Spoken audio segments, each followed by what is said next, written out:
ിക്കുന്നതാണ് നവാസ് മുത്തൂട്ടി എന്ന ഇൻസ്റ്റഗ്രാം പ്രൊഫൈലിലാണ് ശരിയത്ത് നിയമം അടിസ്ഥാനമാക്കിയുള്ള ഇസ്ലാം ഫ്രണ്ട്ലി ജിം ആരംഭിക്കാൻ പോകുന്നു എന്ന വിവരം. പുതുനഗരത്ത് കഴിഞ്ഞ 15 വർഷക്കാലമായി പ്രവർത്തിക്കുന്ന ജിം നവീകരിച്ച് ഇസ്ലാം ഫ്രണ്ട്ലി ആകുന്നു. സിമ്പിളായി തോന്നാമെങ്കിലും ഇത്തരമൊരു ജിമ്മിന് പിന്നിലെ നിക്ഷിപ്ത താല്പര്യക്കാരുടെ അജണ്ട എന്താണ്? നമുക്ക് വിശദമായി ചർച്ച ചെയ്യാം. സാമൂഹ്യ നിരീക്ഷകരായ doctor Arif Hussain, Jamida teacher Vidyasagar Gurumurthy, INL വക്താവ് ജലീൽ പുനലൂർ എന്നിവർ ചേർന്ന എല്ലാ അതിഥികളെയും ഈ സംവാദത്തിലേക്ക് സ്നേഹാദരങ്ങളോട് സ്വാഗതം ചെയ്യുന്നു. പ്രേക്ഷകരെ, വിദ്യാസാഗർ ഗുരുമൂർത്തി, മതേതര കേരളത്തിൽ ഇസ്ലാമിക് ജിമ്മിന്റെ ആവശ്യമുണ്ടോ? അപ്പോൾ ഞാൻ പറയുന്നത്, ഈ ഇസ്ലാം ക്രിസ്ത്യൻ കമ്മ്യൂണിറ്റീസ് വളരെയധികം കാലമായിട്ട് മറ്റ് മതങ്ങളിലുള്ള, അതായത് ഹിന്ദു മതത്തിലുള്ള ആളുകളെ മതം മാറ്റാൻ വേണ്ടി ആസൂത്രിതമായ അനവധി പദ്ധതികൾ നിരന്തരം നടത്തിക്കൊണ്ടിരിക്കുകയാണ്. അതിലൊന്ന് മാത്രമാണ് ഇപ്പോൾ കാണുന്ന ഇസ്ലാമിക് ജിം എന്ന് പറയുന്നത്. അപ്പൊ നമ്മള് സത്യം പറഞ്ഞാൽ ഇവർക്ക് എതിരെ പ്രവർത്തിക്കുന്നതിന് കൂടുതൽ ബജ്രംഗ് ദളിന്റെ എന്തുകൊണ്ടാന്ന് വെച്ചാൽ, ഇപ്പോ ഒരുപക്ഷെ മറ്റുള്ളവർ അംഗീകരിച്ചോളുന്നില്ല, ഒരു സമുദായത്തിന്റെ നമ്മുടെ സർവൈവലിന് വേണ്ടിയിട്ടാണ് നമ്മൾ ശ്രമിക്കേണ്ടത്. സർവൈവൽ ഓഫ് ദ ഫിറ്റസ്റ്റ് എന്നുള്ളത് വളരെ സത്യമാണ്. മതേതരന്മാർക്ക് അത് പറഞ്ഞുകൊണ്ടിരിക്കാം, മതമില്ല, പിന്നെ ദൈവമില്ല, ജീവനില്ല, അതൊന്നും പറഞ്ഞിട്ട് കാര്യമില്ല. നമ്മളെ വെട്ടാൻ വരുന്ന പോത്തിനോട് വേദം ഓതിയിട്ട് കാര്യമില്ല എന്ന വളരെ ചെറിയൊരു കാര്യം ഹിന്ദുക്കൾ മനസ്സിലാക്കിയിരിക്കും. അപ്പൊ അതുകൊണ്ട് ഹിന്ദുക്കൾ ഈ പറഞ്ഞ പോലെ ബജ്രംഗ് ദളിന്റെ ഒക്കെ ശാഖകളിൽ സജീവമാവേണ്ടതാണ് എന്നതിന്റെ ഒരു നിദർശകമാണിത്. ഞാൻ പറയുമ്പോൾ അത് കുറച്ച് കടന്ന കൈയായിട്ട് ചിലർക്ക് തോന്നാം. പക്ഷെ ഞാൻ പറയുന്നത്, അത്രയ്ക്ക് രൂക്ഷമാണ് ഇവിടെയുള്ള മതപരിവർത്തന ശ്രമങ്ങളുടെ രീതികൾ. ഇതിപ്പോ ഇസ്ലാമിക് ജിം എന്ന് പറഞ്ഞിട്ടിരിക്കുന്നത് it is not for Muslims only. ഇതൊരു കോക്സിങ്, അതായത് നമ്മുടെ ഇതൊരു എന്താ പറയാ, ആളുകളെ എൻറ്റൈസ് ചെയ്തിട്ട് അതിലേക്ക് കോക്സ് ചെയ്യാൻ വേണ്ടിയിട്ടുള്ള ഒരു ശ്രമമാണ്. ഇപ്പൊ 15 കൊല്ലമായിട്ട് ഇയാൾ നടത്തിയിരുന്നു എന്ന് പറയുന്ന ജിമ്മിൽ എത്ര ഹിന്ദുക്കൾ, എത്ര ക്രിസ്ത്യാനികൾ പോയിട്ടുണ്ടാവും? അപ്പൊ അയാൾക്ക് ഇവരുടെയൊക്കെ ഡേറ്റ അവൈലബിൾ ആണ്, ഇവരുടെയൊക്കെ മൊബൈൽ നമ്പറും അവരുടെ താമസ സ്ഥലങ്ങളും അവരെ പറ്റിയുള്ള വേറെ ബൗട്ട്സും എല്ലാം അവൈലബിൾ ആണ്. അപ്പൊ അവരെന്താ ചെയ്യുന്നത്? ഈ ഡേറ്റ വെച്ചുകൊണ്ട് ഈ ആളുകളെ എല്ലാം ഇസ്ലാമിക ശരീഅത്ത് നിയമത്തിലേക്കും ഇസ്ലാമിലേക്കും അടുപ്പിക്കാൻ വേണ്ടി ശ്രമിക്കുകയാണ്. അതിനുവേണ്ടി കോടിക്കണക്കിന് രൂപയുടെ വിദേശ ഫണ്ടുകൾ ഈ മത സംവിധാനങ്ങൾക്ക് കിട്ടുന്നുണ്ട്. അവർ നിരന്തരം പല വഴികളിലൂടെ ശ്രമിച്ചുകൊണ്ടിരിക്കുകയാണ് ഈ കാര്യം. ഇന്ത്യയെ ഒരു ഇസ്ലാമിക രാഷ്ട്രമാക്കും 2047 എന്ന് അവർ ചുമ്മാ പറഞ്ഞതല്ല. അവരതിനു വേണ്ടിയിട്ട് രാഷ്ട്രീയമായി, സാമ്പത്തികമായി, അല്ലെങ്കിൽ കച്ചവടപരമായിട്ട്, അല്ലെങ്കിൽ ശാരീരികമായിട്ടൊക്കെ തയ്യാറെടുക്കുന്നു എന്നതിന്റെ തെളിവാണിത്. ഇതൊന്നും ആയിരിക്കില്ല. ഇപ്പൊ ഈ പറഞ്ഞ നവാസ് എന്ന് പറഞ്ഞയാള് പുറമെ പറയാതെ എത്ര ജിമ്മുകൾ ഇപ്രകാരം നടക്കുന്നുണ്ടാവാം. നമുക്കതിനെ പറ്റി വല്ല കണക്കുണ്ടോ? ഇല്ല. അപ്പൊ അതാണ് ഞാൻ പറഞ്ഞത്. ഇപ്പൊ നമ്മുടെ CPIMന്റെ പിണറായി വിജയന്റെ വീട്ടിൽ ED റെയ്ഡ് നടന്നപ്പോ ആഭ്യന്തരമന്ത്രി അറിഞ്ഞിട്ടില്ലെന്നാ പറഞ്ഞത്. അപ്പൊ അങ്ങനെയുള്ള ഒരു ആഭ്യന്തര വകുപ്പുള്ള നാട്ടിൽ എത്ര ആയിരം ഇസ്ലാമിക ജിമ്മുകളും ജിഹാദി ട്രെയിനിങ് സെന്റേഴ്സും ഇപ്പോൾ തന്നെ പ്രവർത്തിക്കുന്നുണ്ടാവാം. അപ്പൊ ഇത്തരത്തിലുള്ള ഒരു സംവിധാനം ഇവർ നടത്തുമ്പോൾ ഒരു പോലീസും നമ്മളെ രക്ഷിക്കാൻ വരാത്ത രീതിയിലാണ് കാര്യങ്ങൾ നടക്കുന്നത്. അതീവ ജാഗ്രതയും, നമ്മുടെ കുട്ടികളെയും ചുമ്മാ വീട്ടിൽ മണ്ണുണ്ണികളായി വളർത്താതെ ബജ്രംഗ് ദളിനെയും മറ്റു ശാഖകളിലേക്ക് അയക്കുകയും സ്വത്വബോധത്തോട്, നമ്മൾ ആരെ ആക്രമിക്കാനല്ല, പ്രതിരോധിക്കാനുള്ള കരുത്തെങ്കിലും നമുക്ക് വേണം. അടിച്ചില്ലെങ്കിലും അടി തടുക്കാനുള്ള ശക്തിയെങ്കിലും ഇല്ലാത്ത കരങ്ങൾ വെട്ടിമാറ്റപ്പെടുമെന്നുള്ളത് 1921 മുതൽ എങ്കിലും നമ്മുടെ അനുഭവമാണ്. 21-ലല്ല, അതിനു മുമ്പ് മുഹമ്മദ് ഗോറിയും ഗസനിയും ഒക്കെ എത്രയെത്ര ലക്ഷം ഹിന്ദുക്കളുടെ തല വെട്ടി രക്തപ്പുഴ ഒഴുകിയവരാണ്. അതുപോലെ തന്നെ നളന്ദ, തക്ഷശില, സർവകലാശാലകളിൽ ലോകത്തേക്ക് വെച്ച് ഏറ്റവും വലിയ ലൈബ്രറി ഉണ്ടായിരുന്ന കെട്ടിടങ്ങൾ ഖുർആൻ ഇല്ല എന്ന ഒറ്റ കാരണം കൊണ്ട് കത്തിച്ച മതഭ്രാന്തന്മാരുള്ള ഉണ്ടായിരുന്ന നാടാണ്.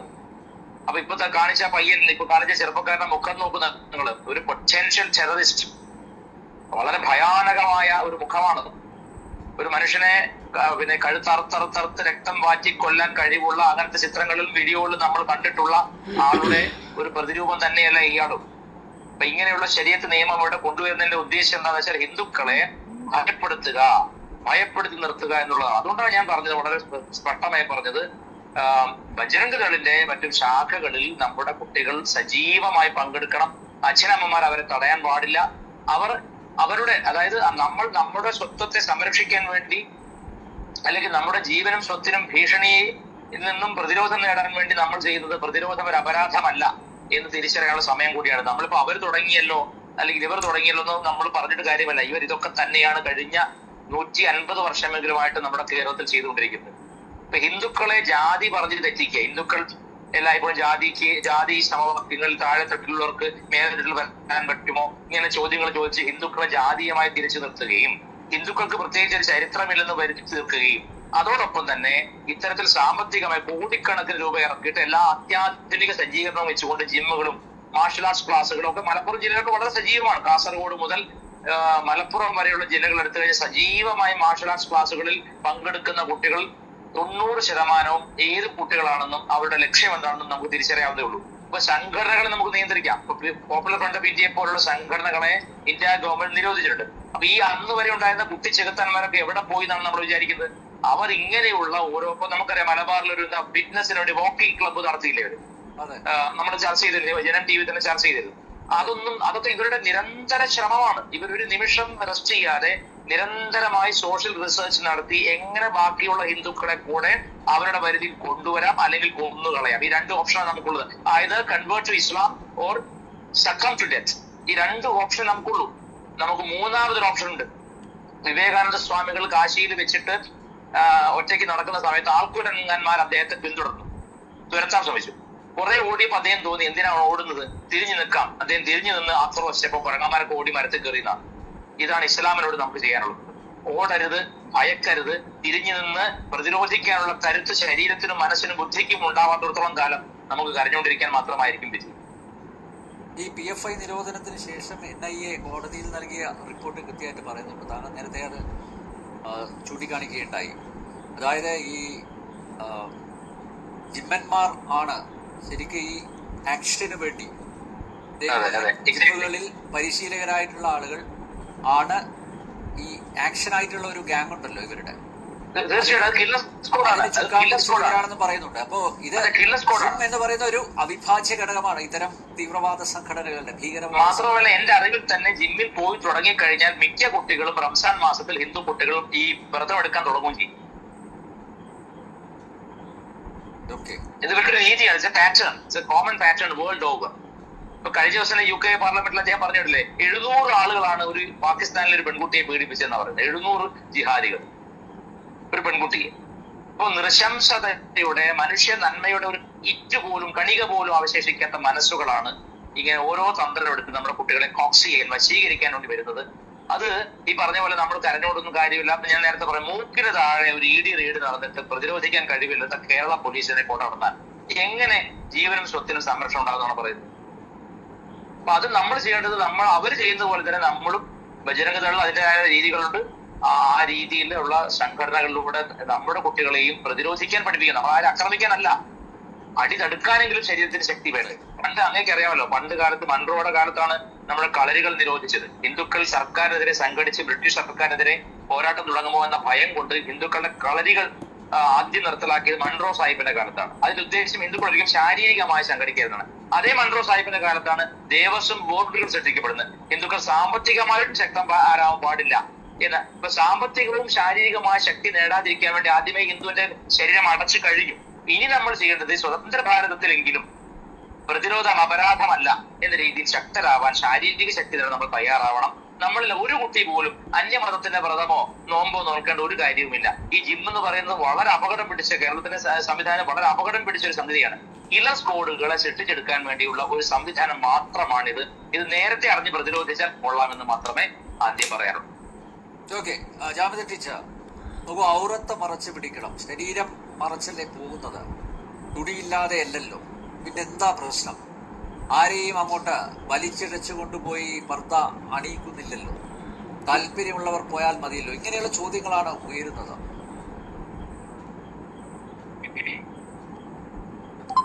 ടീച്ചർ കേൾക്കാമോ? കേൾക്കാം. എന്റെ ചോദ്യം കേട്ടോ? കേട്ടു. ഓക്കെ, മറുപടി.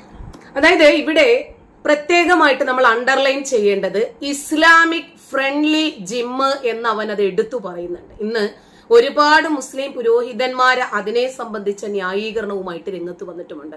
അതായത് ഇസ്ലാമിക നിയമങ്ങൾ പാലിക്കാൻ തയ്യാറുള്ള ആളുകൾ മാത്രം ആ ജിമ്മിൽ പോയാൽ മതി, ഇവിടെ സംഗീതം ഉണ്ടായിരിക്കില്ല, ഇസ്ലാമിക നിയമപ്രകാരമുള്ള വസ്ത്രധാരണമായിരിക്കും അവിടെ ഉണ്ടാകുന്നത്.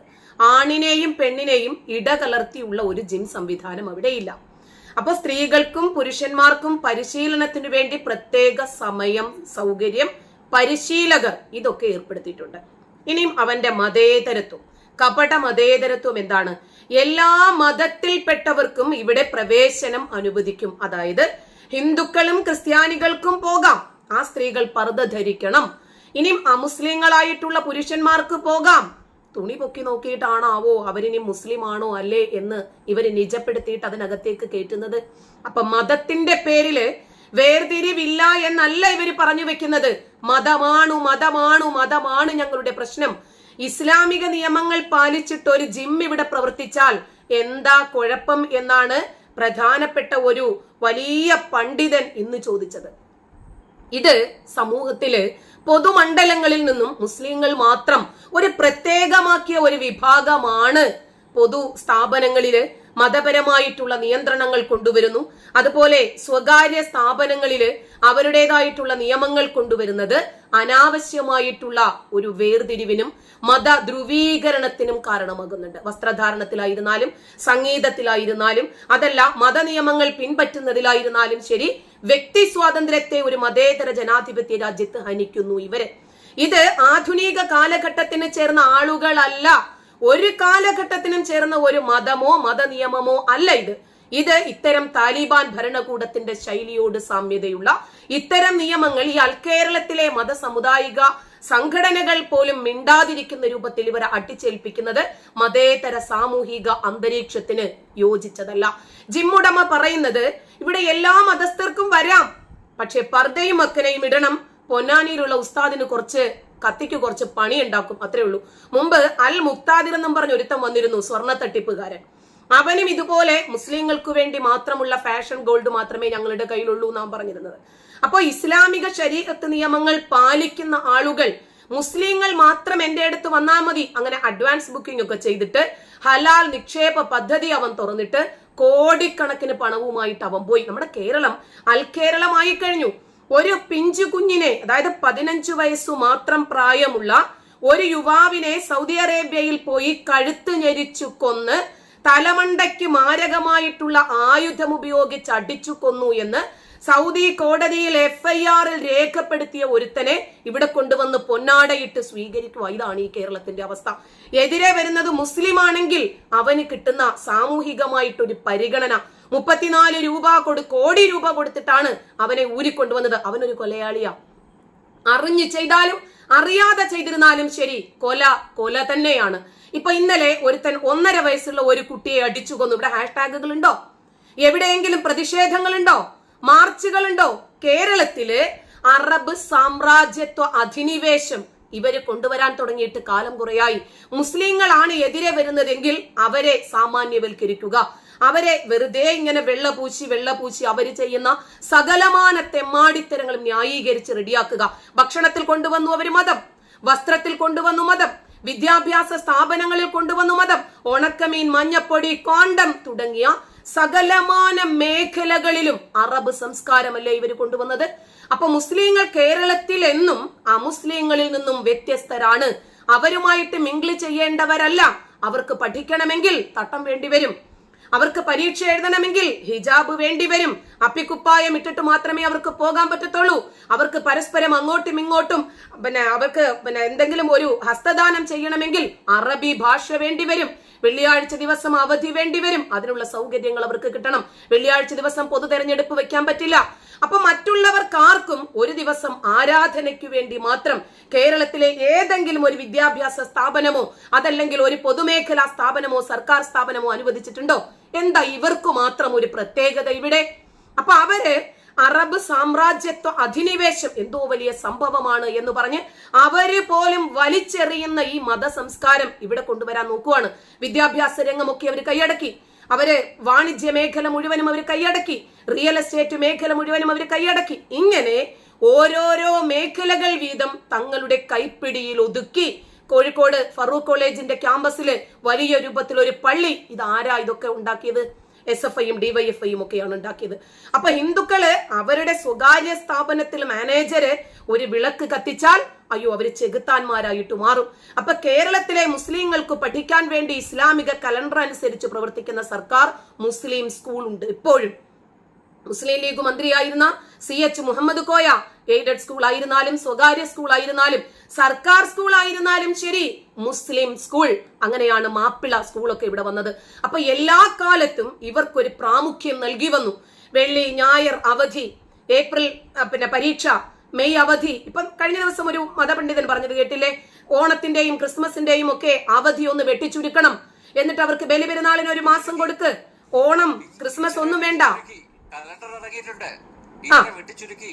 അതെ അവധി 10 ദിവസമാണല്ലോ. അതെ. അപ്പൊ മദ്രസയുടെ സമയം നോക്കി സ്കൂൾ സമയം ക്രമീകരിക്കുന്ന ഒരു രൂപത്തിലേക്ക് കേരളം മാറിയിരിക്കുന്നു. ഇത് ആരിതിനെ കുറിച്ച് സംസാരിക്കും? ഭൂരിപക്ഷം കുട്ടികളും ഇവിടെ മുസ്ലിം കുട്ടികൾ 1ാം ഭാഷയായി പഠിക്കുന്ന മലയാളത്തിന് പകരം അറബിയാണ്. നമ്മുടെയൊക്കെ കമന്റ് ബോക്സിലും ചാറ്റ് ബോക്സിലും വന്നിട്ട് അക്ഷരത്തെറ്റോടുകൂടി തെറി എഴുതുന്ന മലയാളിയെ കാണുമ്പോൾ നമുക്ക് പുച്ഛം തോന്നുവാണ്. കാരണം അവർ മലയാള ഭാഷ അവർക്ക് അറിയില്ല. 50 വർഷങ്ങൾക്ക് മുമ്പേ തന്നെ മതത്തിന്റെ പേരിൽ ഒരു ഉത്തരവാദിത്വപ്പെട്ട സർക്കാർ വേർതിരിവ് കാണിച്ചതിന്റെ ആഫ്റ്റർ എഫക്റ്റ് ആണ് ഇന്ന് നമ്മൾ അനുഭവിക്കുന്നത്.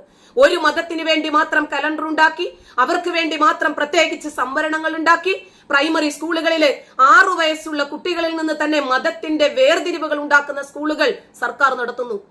കേരളം മതേതരമാണ് എന്നാണ് മലയാളികളുടെ വലിയ അഹംഭാവം. പക്ഷേ ഇത് അൽ മതേതരമാണ്, അതല്ലെങ്കിൽ ഇസ്ലാമികമാണ് എന്ന് പറയേണ്ടി വരും. വർഗീയവൽക്കരിക്കപ്പെട്ട ഒരു സമൂഹമാണ് കേരളം. ഇന്ത്യയിൽ കേരളം എന്ന് പറയുന്നത് ഇന്ത്യൻ മതേതരത്വത്തിന് സംഭവിച്ച ക്യാൻസർ ആണ് എന്ന് പറയേണ്ടി വരും. കാരണം അത്രമാത്രം ഇസ്ലാമികവൽക്കരണം നടപ്പിലാക്കിയ ഹിന്ദുക്കളും ക്രിസ്ത്യാനികളുമായിട്ടുള്ള കുട്ടികൾ മദ്രസ പഠനം കഴിഞ്ഞു വരുന്നത് വരെ കാത്തിരിക്കണം സ്കൂൾ പഠനത്തിന്. മഴയുടെ പേര് പറഞ്ഞ് കലണ്ടർ മാറ്റി സമസ്തയുടെ തിട്ടൂരമനുസരിച്ച് ഓണം ക്രിസ്മസ് അവധികൾ വെട്ടിച്ചൊരുക്കാൻ.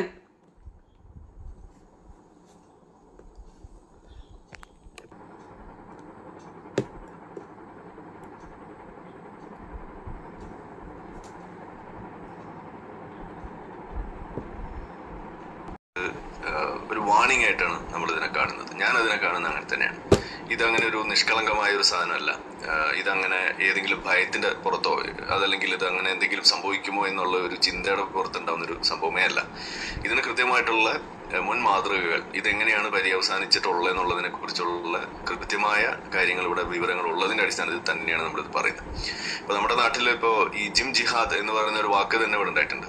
ഈ ജിംനേഷ്യം കേന്ദ്രീകരിച്ചുകൊണ്ട് അവിടെ കൺവേർഷൻ നടക്കുന്ന ഒരു അവസ്ഥ മിർസാപൂർ എന്ന് പറയുന്ന സ്ഥലത്ത് UP-യിലാണ് അത് സംഭവിച്ചിരിക്കുന്നത്. അപ്പൊ അവിടെ ഈ ജിംനേഷ്യത്തിലേക്ക് വരുന്ന ആളുകളെ നിർബന്ധപൂർവ്വം മതം മാറ്റുന്ന അവസ്ഥയിലേക്ക് കൊണ്ടെത്തിക്കാം. അതിനു വേണ്ടിയിട്ട് ആ ഒരു സാഹചര്യത്തെ ഉപയോഗപ്പെടുത്തുക എന്നുള്ളത് തന്നെയാണ് അവരും അവിടെ ഉപയോഗിച്ചിട്ടുള്ളത്.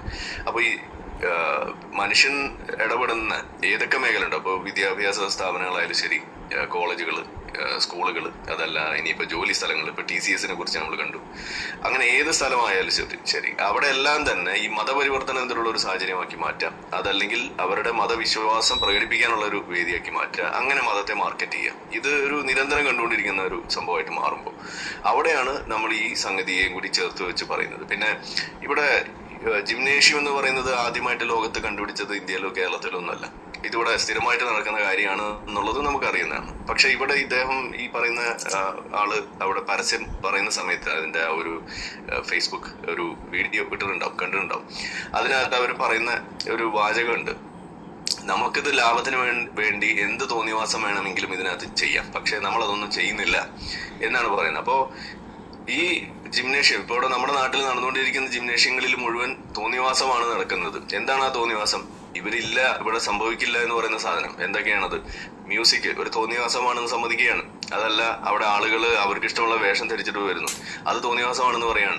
ഇനി അതല്ല, ആളുകൾ ഒരു യൂണിസെക്സ് എന്ന് പറയുന്ന ഒരു കോൺസെപ്റ്റിൽ ആളുകൾ ആണ് പെണ്ണും ഇടകലർന്ന് തന്നെ അവിടെ കാര്യങ്ങൾ ചെയ്യുന്നു എന്ന് വരുന്നതെല്ലാം ഒരു തോന്നിവാസമാണെന്ന് പറഞ്ഞു വെക്കുന്നു.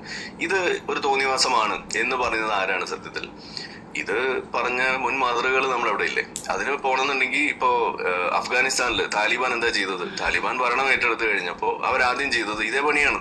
അവിടെ ഉണ്ടായിരുന്ന ജിംനേഷ്യത്തിൽ ആണുങ്ങളോടും പെണ്ണുങ്ങളോടും ഇതേപോലെ ഇപ്പൊ എന്താണ് ഈ ചങ്ങാതി ചെയ്തത് അത് തന്നെയാണ് അവിടെ താലിബാൻ ചെയ്തത്. ആണുങ്ങൾ ഇന്ന സമയത്ത് വരെ, പെണ്ണുങ്ങൾ ഇന്ന സമയത്ത്, മ്യൂസിക് പാടില്ല, ഇഞ്ചാതി സാധനങ്ങളൊക്കെ അവിടെ കൊണ്ടുവന്നു. അത് തന്നെയാണ് ഇയാളും കൊണ്ടുവന്നിരിക്കുന്നത്. എന്നിട്ട് കുറച്ച് കഴിഞ്ഞപ്പോ അത് ആളുകൾ അങ്ങനെ പാലിക്കുന്നില്ല. കാരണം അവിടെയുള്ള ആളുകൾ ഇതിൽ നിന്നൊക്കെ മറികടന്ന് അവരവരുടെ ജീവിതവുമായിട്ട് മുന്നോട്ട് പോയിട്ടുള്ള ആളുകളായിരുന്നു. അപ്പൊ സ്വാഭാവികമായിട്ടും അവർക്ക് ചെയ്തു വന്ന ശീലമുള്ള കാര്യം അവർ ചെയ്തു വന്നപ്പോ അവസാനം വന്ന നിയമം എന്താണ്? സ്ത്രീകൾ ജിംനേഷ്യത്തിൽ വരേണ്ട എന്ന് പറയുന്ന ഒരു നിലപാടിലേക്ക് അവിടെ എത്തുന്നു. ഇതല്ലേ അവിടെ സംഭവിച്ചത്. അങ്ങനെ എത്തുന്ന സംഭവം അവിടെ വന്നു കഴിയുമ്പോ അതിന് ആ ഉത്തരവ് പുറപ്പെടുവിച്ചത് ആരാണ്? അവിടെ ഒരു മിനിസ്ട്രി ഉണ്ട്. ആ മിനിസ്ട്രിയുടെ പേര് തന്നെ മിനിസ്ട്രി ഓഫ് എന്താണ് വിർച്യു ആൻഡ് വൈസ് എന്ന് പറയുന്ന ഒരു സാധനം. എന്ന് വെച്ചാൽ സദാചാര പോലീസിങ് നടത്തുന്ന ഒരു മിനിസ്ട്രി, അല്ലെങ്കിൽ സദാചാര പോലീസിങ്ങിന് ഒരു മന്ത്രിസഭ തന്നെയുള്ള അല്ലെങ്കിൽ ഒരു വകുപ്പ് തന്നെയാക്കി മാറ്റിയുള്ള ഒരു സംവിധാനമാണ് ഈ പറയുന്ന അഫ്ഗാനിസ്ഥാനിൽ താലിബാൻ അവിടെ നടത്തുന്നത്. അപ്പൊ ഇതേ താലിബാൻ തന്നെയാണ് ഇതെല്ലാം ഈ നിയമത്തിന്റെ അടിസ്ഥാനത്തിൽ പറയുമ്പോൾ ഇതൊക്കെ ഇസ്ലാമികമായ നിയമത്തിന്റെ അടിസ്ഥാനത്തിലാണ് പറയുന്നത്. ഇതേ ഇസ്ലാമിന്റെ ഒരു വശമാണ് ഇവിടെ വരുന്നത്.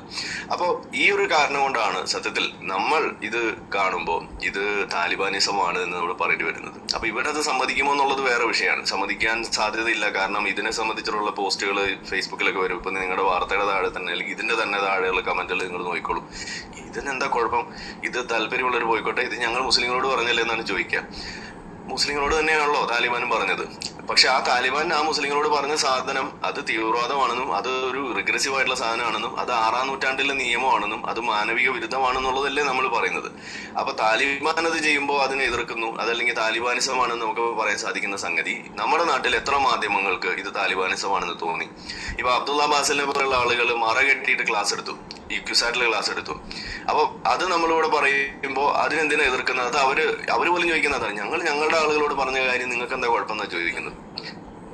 ഇത് തന്നെയല്ലേ താലിബാനോട് ചെയ്യുന്നത്. താലിബാനോട് എന്താ ചെയ്തത്? ആദ്യം ക്ലാസ്സിൽ മറ കെട്ടി ക്ലാസ് എടുക്കാൻ പറഞ്ഞു. പിന്നെ കുറച്ച് കഴിയുമ്പോൾ എന്ത് പറഞ്ഞു? വേണ്ട, പെൺകുട്ടികളൊക്കെ വീട്ടിലിരുന്നാൽ മതി എന്ന് പറയുന്ന അവസ്ഥയിലേക്ക് വന്നു. അപ്പൊ ഇതാണ് അതിന്റെ ആദ്യ പടി എന്ന് പറയുന്നത്.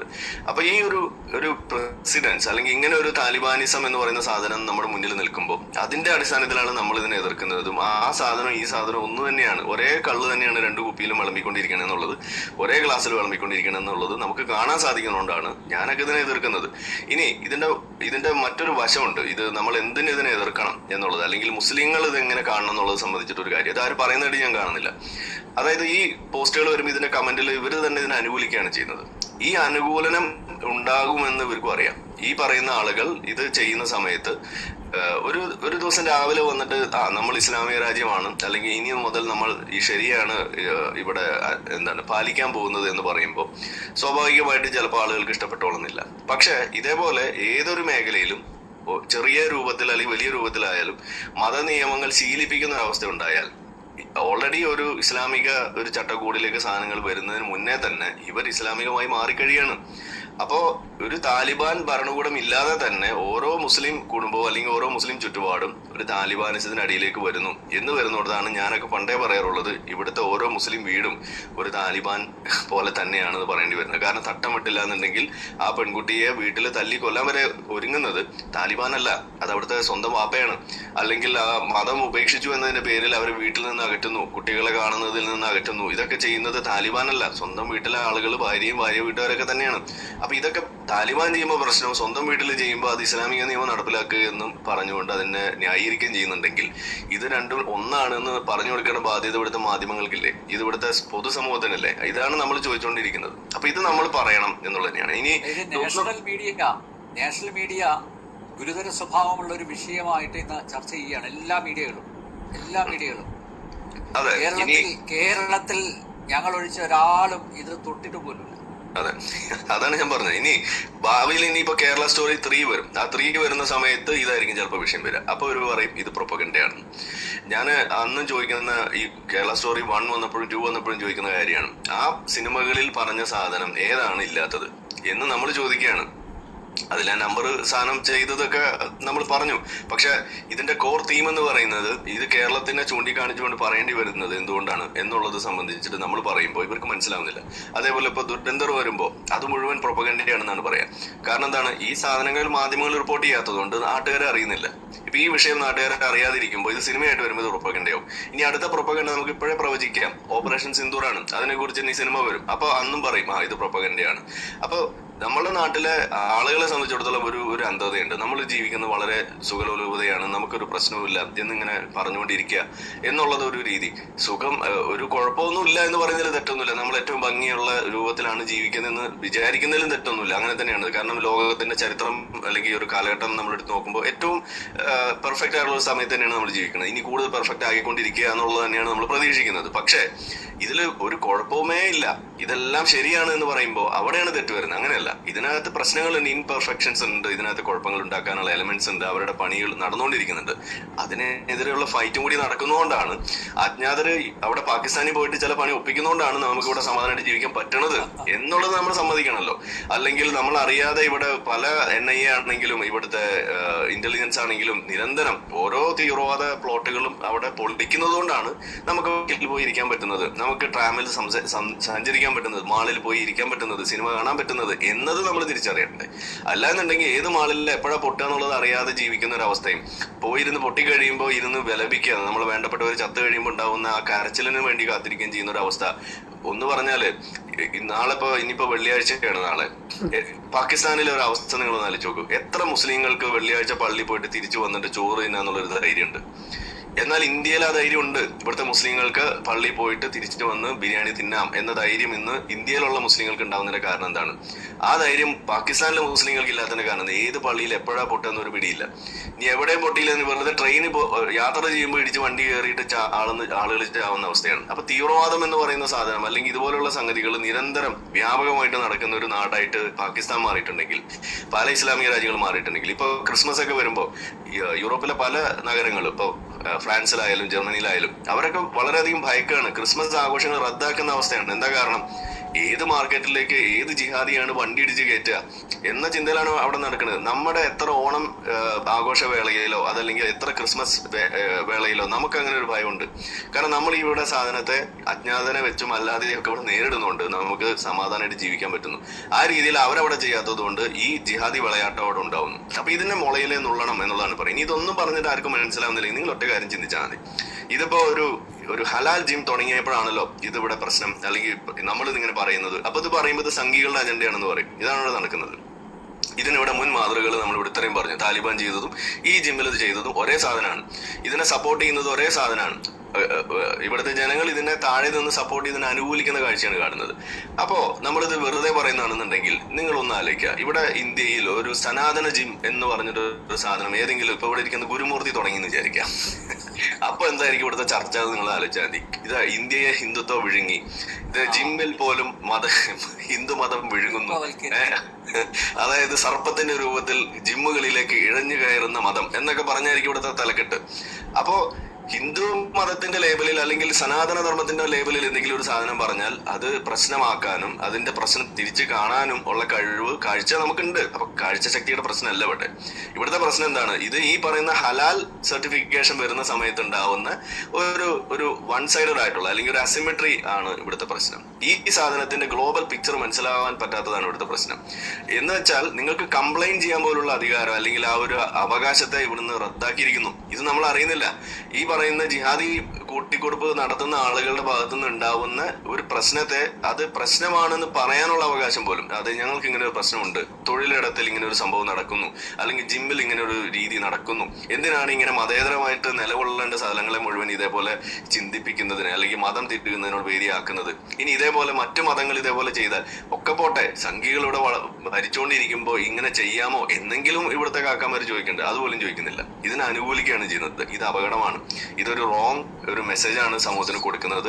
ഏത് വിഷയത്തിലും മതം ചെയ്യാനുള്ള ഒരു ലൈസൻസ് ആണ് ഇവിടെ വെച്ചു കൊടുക്കുന്നത്. ഇത് പറയുമ്പോൾ ആളുകൾ പറയും എല്ലാ മതവും കണക്ക്. എല്ലാ മതവും കണക്കല്ല. ഈ ലോകത്ത് ജിമ്മിൽ പോകാൻ മതം തിരയുന്ന ഒരു ജീവി വർഗം ഉണ്ടെങ്കിൽ അത് ഈ പറയുന്ന ഇസ്ലാം മത ജീവി വർഗം തന്നെയാണെന്ന് ഞാൻ പറയും. ഇവിടെ ഒരു സ്ഥലത്ത് പോലും ഇങ്ങനെ ഒരു ക്രിസ്ത്യാനി പോലും ഒരു ക്രിസ്ത്യൻ ജിമ്മാണോ എന്ന് ചോദിച്ചിട്ട് ഇവിടെ ജിമ്മിൽ പോയ ചരിത്രമില്ല. ഒരു ഹിന്ദു പോലും ഇതൊരു ഹിന്ദു ജിമ്മാണോ എന്ന് ചോദിച്ചിട്ട് അങ്ങനെ പോയതിന്റെ ചരിത്രം ഇവിടെ ഇല്ല. പക്ഷെ ഒരു ഹലാൽ ജിമ്മാണോ എന്ന് ചോദിച്ചിട്ട് ജിമ്മിൽ പോകുന്ന ചരിത്രം ഇത് ആദ്യമായിട്ട് ഇയാൾ പറയുന്ന കേരളത്തിൽ ആദ്യമായിട്ടാണെന്ന്. വളരെ ശരിയായ കാര്യമാണ്. കാരണം ഇത് കേരളത്തിന് വെളിയിൽ കാലങ്ങളായിട്ട് നടക്കുന്നു. യൂറോപ്പിലൊക്കെ ഇത് സ്ഥിരം കാഴ്ചയാണ്. അവിടെയൊക്കെ അതിന്റെ പരസ്യത്തിൽ തന്നെ അങ്ങനെയാണ് പറയുന്നത്, ഇസ്ലാമിക് സെറ്റിംഗ്. ഞാനിപ്പോ കഴിഞ്ഞ ദിവസം ഒരു ജിമ്മിൽ ജോയിൻ ചെയ്യാൻ വേണ്ടി പോയപ്പോ അവിടെ അവരിങ്ങോട്ട് പറയാണ് ഇവിടെ നിസ്കരിക്കാനുള്ള സൗകര്യമുണ്ട്, ഇങ്ങനെയാണ് പറയുന്നത്. അപ്പൊ ജിമ്മുകളിൽ ഈ പറയുന്ന രീതിയിൽ മതത്തിനുള്ള ഒരു വേദി കൂടി ഒരുക്കുന്ന രീതിയിൽ സംഗീതം ഇസ്ലാമിൽ ഹറാമാണല്ലോ. അതാണല്ലോ ഇസ്ലാമിലെ പ്രശ്നം. അതിന് പകരം എന്തായിരിക്കും? എന്തെങ്കിലുമൊക്കെ ബാക്ക്ഗ്രൗണ്ടിൽ വേണ്ടേ, പശ്ചാത്തലം? അതുമല്ല, എം എം അക്ബറിന്റെ അല്ലെങ്കിൽ അമ്പലത്തിന് മറ്റേ സംഭാവന കൊടുത്താൽ അത് വേശ്യാലയത്തിന് കൊടുക്കുന്ന പോലെയാണ് എന്ന ഈ മുജാഹിദ് ബാലുശ്ശേരിയുടെ ഒക്കെ പ്രസംഗം കേട്ടായിരിക്കും അവര് ജിമ്മിൽ പരിപാടി നടത്തുന്നത്. കാരണം അല്ലാതെ എന്ത് കേൾക്കും? സംഗീതത്തിന്റെ രൂപേണ ഒരു സാധനം കേൾക്കാൻ പറ്റില്ല എന്ന് പറയുമ്പോ അവര് ദിക്കറൊക്കെ ചെല്ലിട്ടായിരിക്കും, ഇനി ഒന്നും കേൾക്കാതെ ആയിരിക്കും.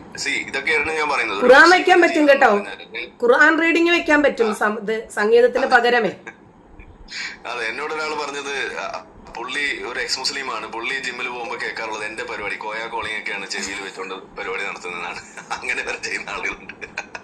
അപ്പൊ ആളുകൾക്ക് ഓപ്ഷൻസ് ഒക്കെ ഇഷ്ടം പോലെ ഉണ്ട്, അതൊന്നും പ്രശ്നമുള്ളതല്ല. പക്ഷെ എന്തൊക്കെ തന്നെ ആയാലും ആളുകൾ കൂടുതൽ മതപരമായിട്ട് ചിന്തിക്കാനും ബാക്കിയുള്ള ആളുകളെ കൊണ്ടും ഇനി സനാതന ജിമ്മും അല്ലെങ്കിൽ ഇനി വെഞ്ചരിച്ച ജിമ്മും ഒക്കെ നടത്താനുള്ള ഒരു വഴിയാക്കിയിട്ട് ഇതുപോലെ തുറന്നിടുമ്പോൾ ഇനി സമൂഹം കൂടുതൽ മതപരമായിട്ട് ഇതേപോലെ വേറിട്ട് ഈ ഒരു സെഗ്രിഗേഷന്റെ വഴിയിലേക്ക് നീങ്ങുമ്പോൾ ആരാണ് സമൂഹത്തിൽ കുഴപ്പമുണ്ടാക്കുന്നത്? ആരാണ് സമൂഹത്തിൽ മതം കുത്തിയിറക്കുന്നത്? ആരാണ് സമൂഹത്തെ മതപരമായിട്ട് ചാർജ് ചെയ്യുന്നത്?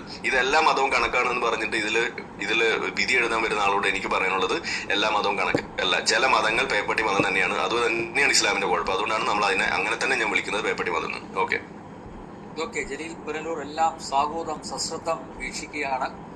അദ്ദേഹത്തിന്റെ വാദഗതികളിലേക്ക് വരാം ഇടവേളയ്ക്ക് ശേഷം.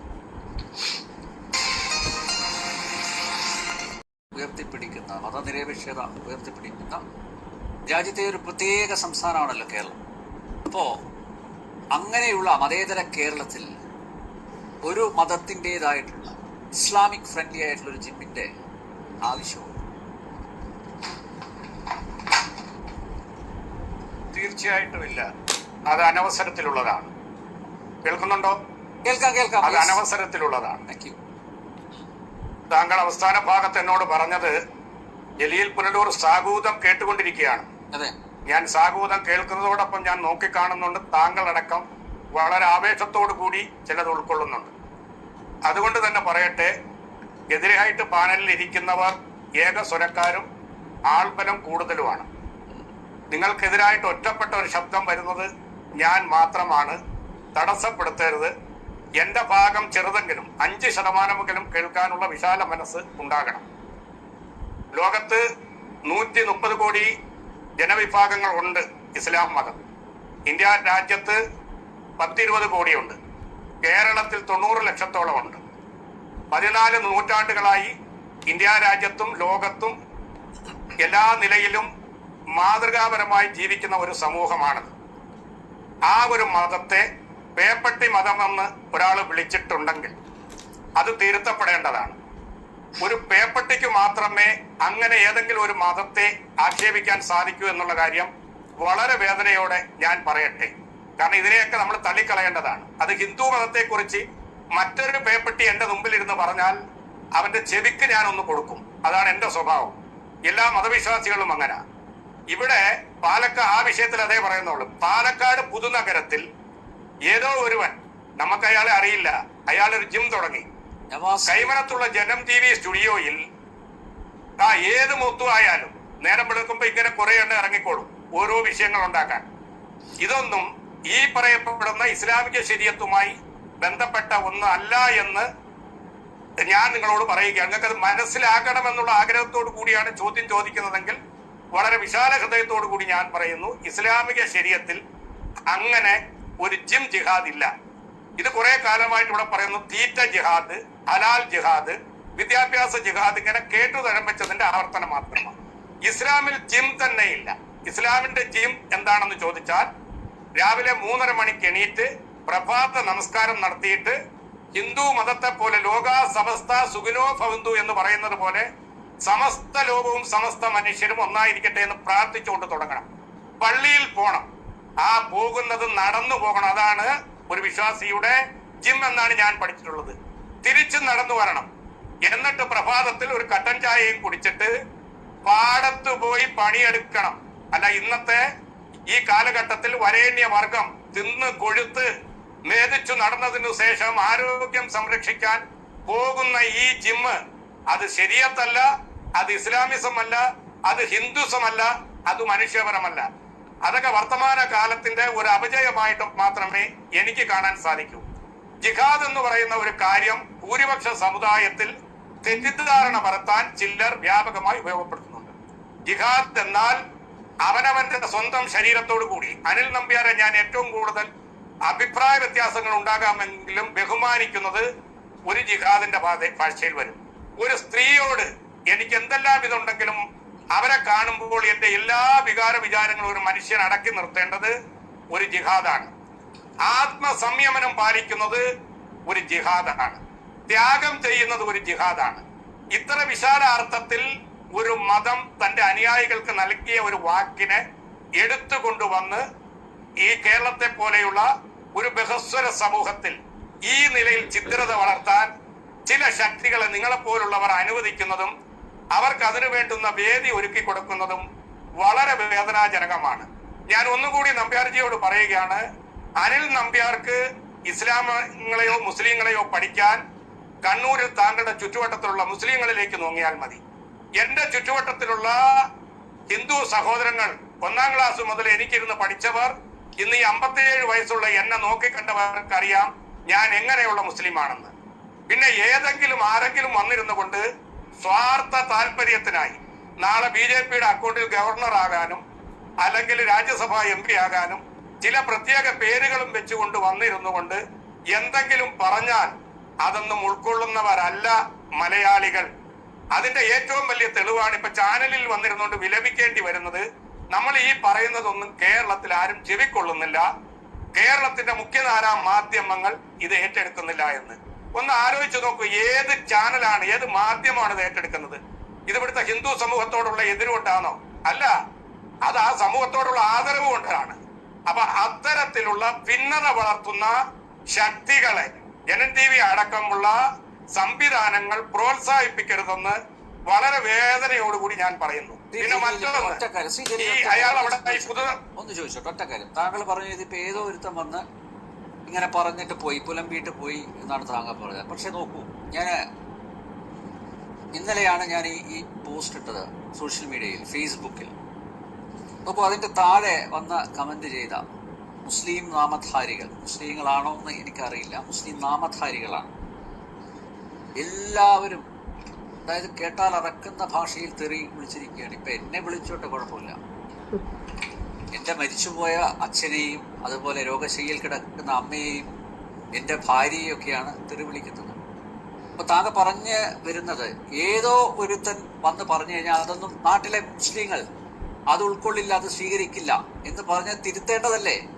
ഇവിടെ വൻ സ്വീകാര്യതയാണ് ഈ നവാസ് മുത്തുവിന്റെ അദ്ദേഹത്തിന്റെ ഈ ആഹ്വാനത്തിന് ലഭിച്ചിരിക്കുന്നത്.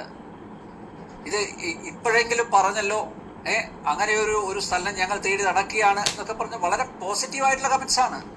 അപ്പോ കേരളത്തിലെ മുസ്ലിങ്ങൾ അത്രയും മണ്ടന്മാരാണോ? ഏതോ ഒരുത്തം പറഞ്ഞാൽ അതിനെ സ്വീകരിക്കുന്ന അല്ലെങ്കിൽ അതിനെതിരെ പ്രതികരിച്ച ഒരാളെ തികച്ചും മ്ലേച്ഛമായിട്ടുള്ള ഭാഷയിൽ അധിക്ഷേപിക്കുന്നത് ഒക്കെ ഈ മുസ്ലിം സമൂഹത്തിൽപ്പെട്ടവർ തന്നെയല്ലേ? അപ്പൊ അവർക്കൊന്നും ബുദ്ധിയില്ല എന്നാണോ മനസ്സിലാക്കേണ്ടത്? താങ്കൾ ഇതുവരെ പറഞ്ഞു വെച്ചതിൽ നിന്ന് അങ്ങനെയാണോ മനസ്സിലാക്കേണ്ടത്?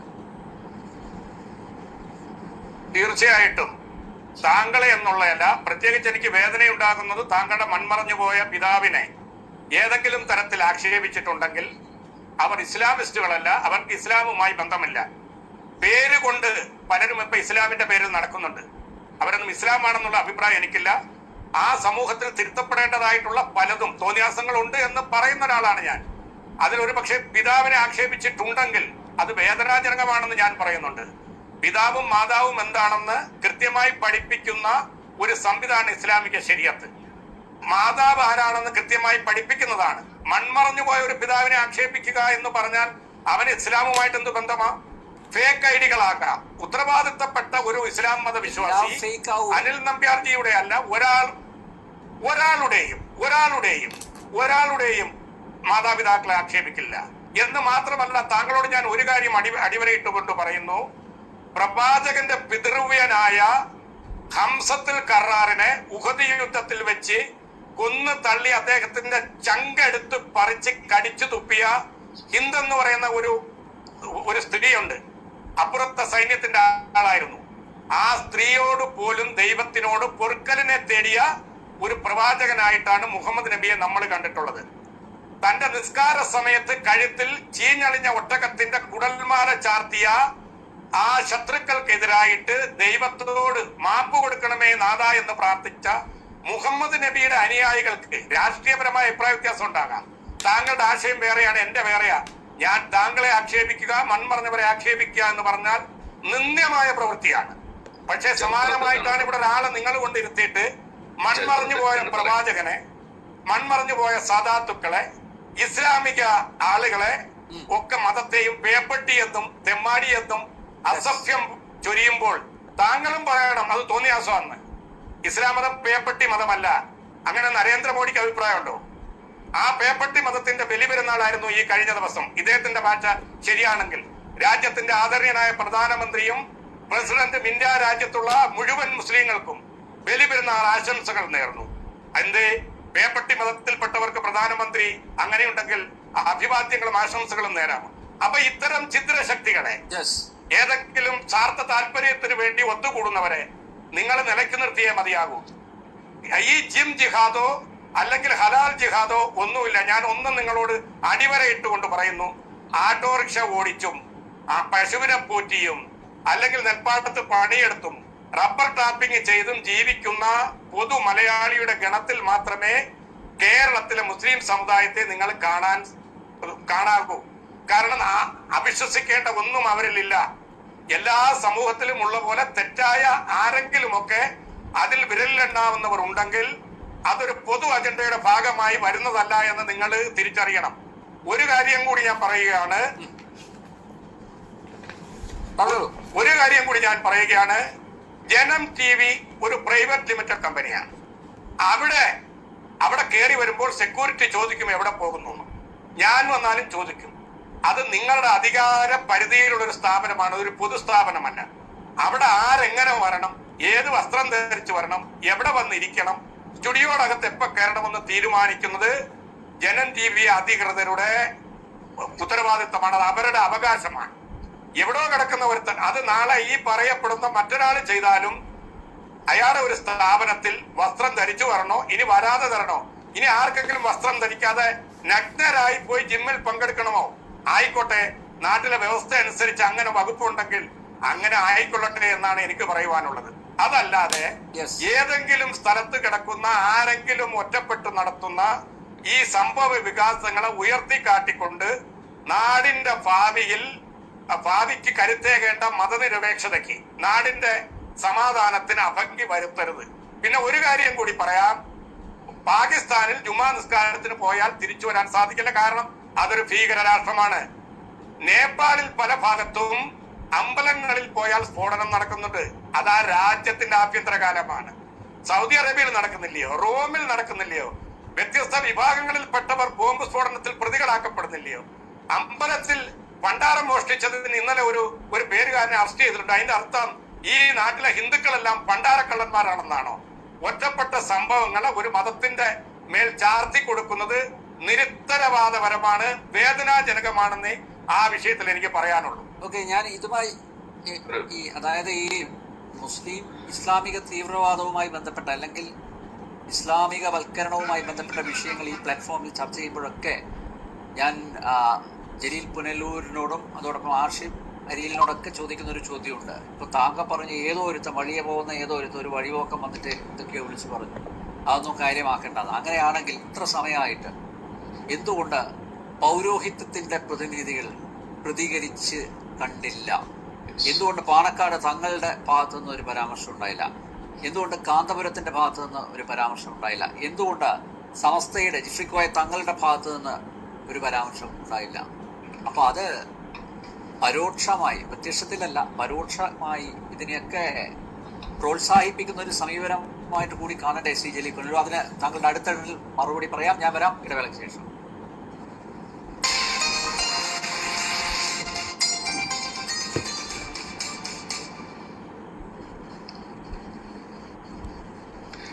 ടീച്ചറെ ഹിന്ദിന്റെ ചരിത്രം അല്ലല്ല ഹിന്ദിന്റെ അല്ല, ഞാൻ കൊടുത്തോളാം.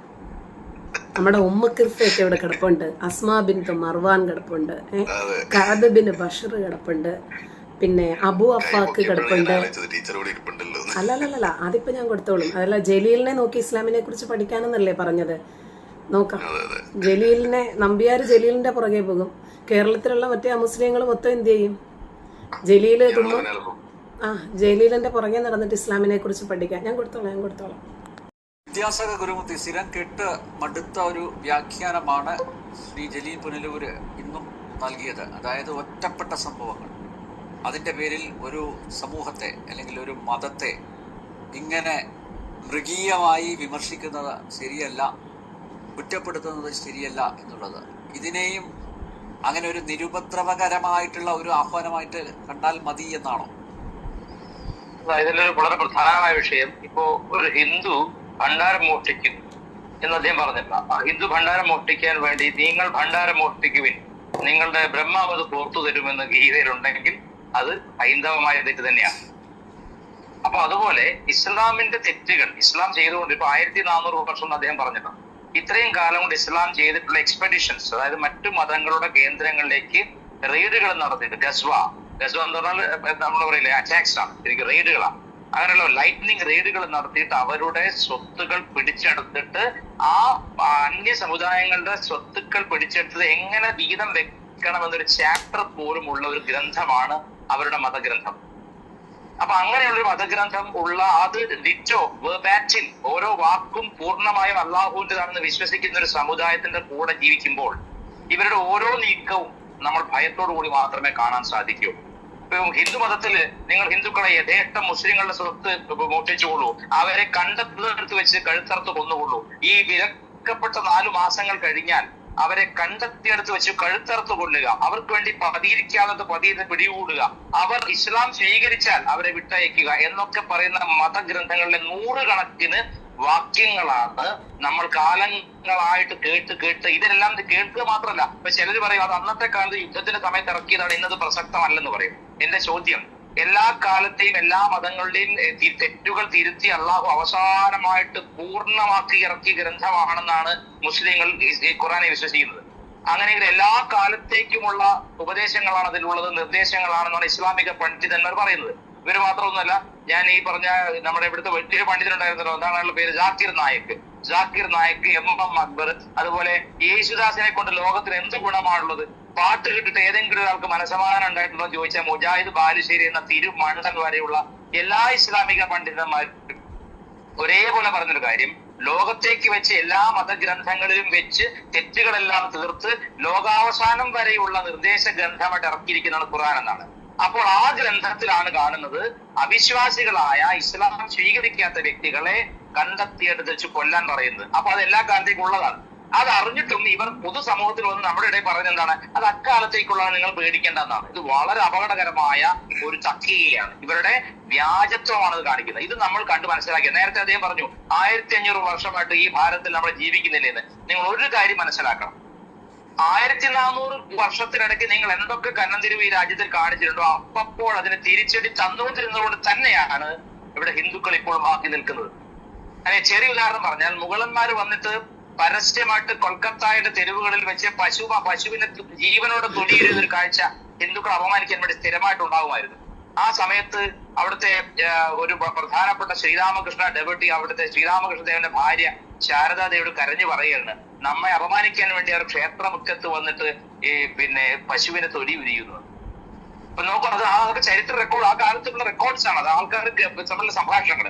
ഞാൻ പറഞ്ഞതിനർത്ഥം ഹിന്ദുക്കൾ അപമാനിക്കാൻ വേണ്ടി പല തരത്തിൽ പല രീതിയിൽ. ഇപ്പൊ ഞാൻ പറയാം, ഗ്യാൻവാബിയിലെ പള്ളിയുടെ അവസ്ഥ എന്താണ്?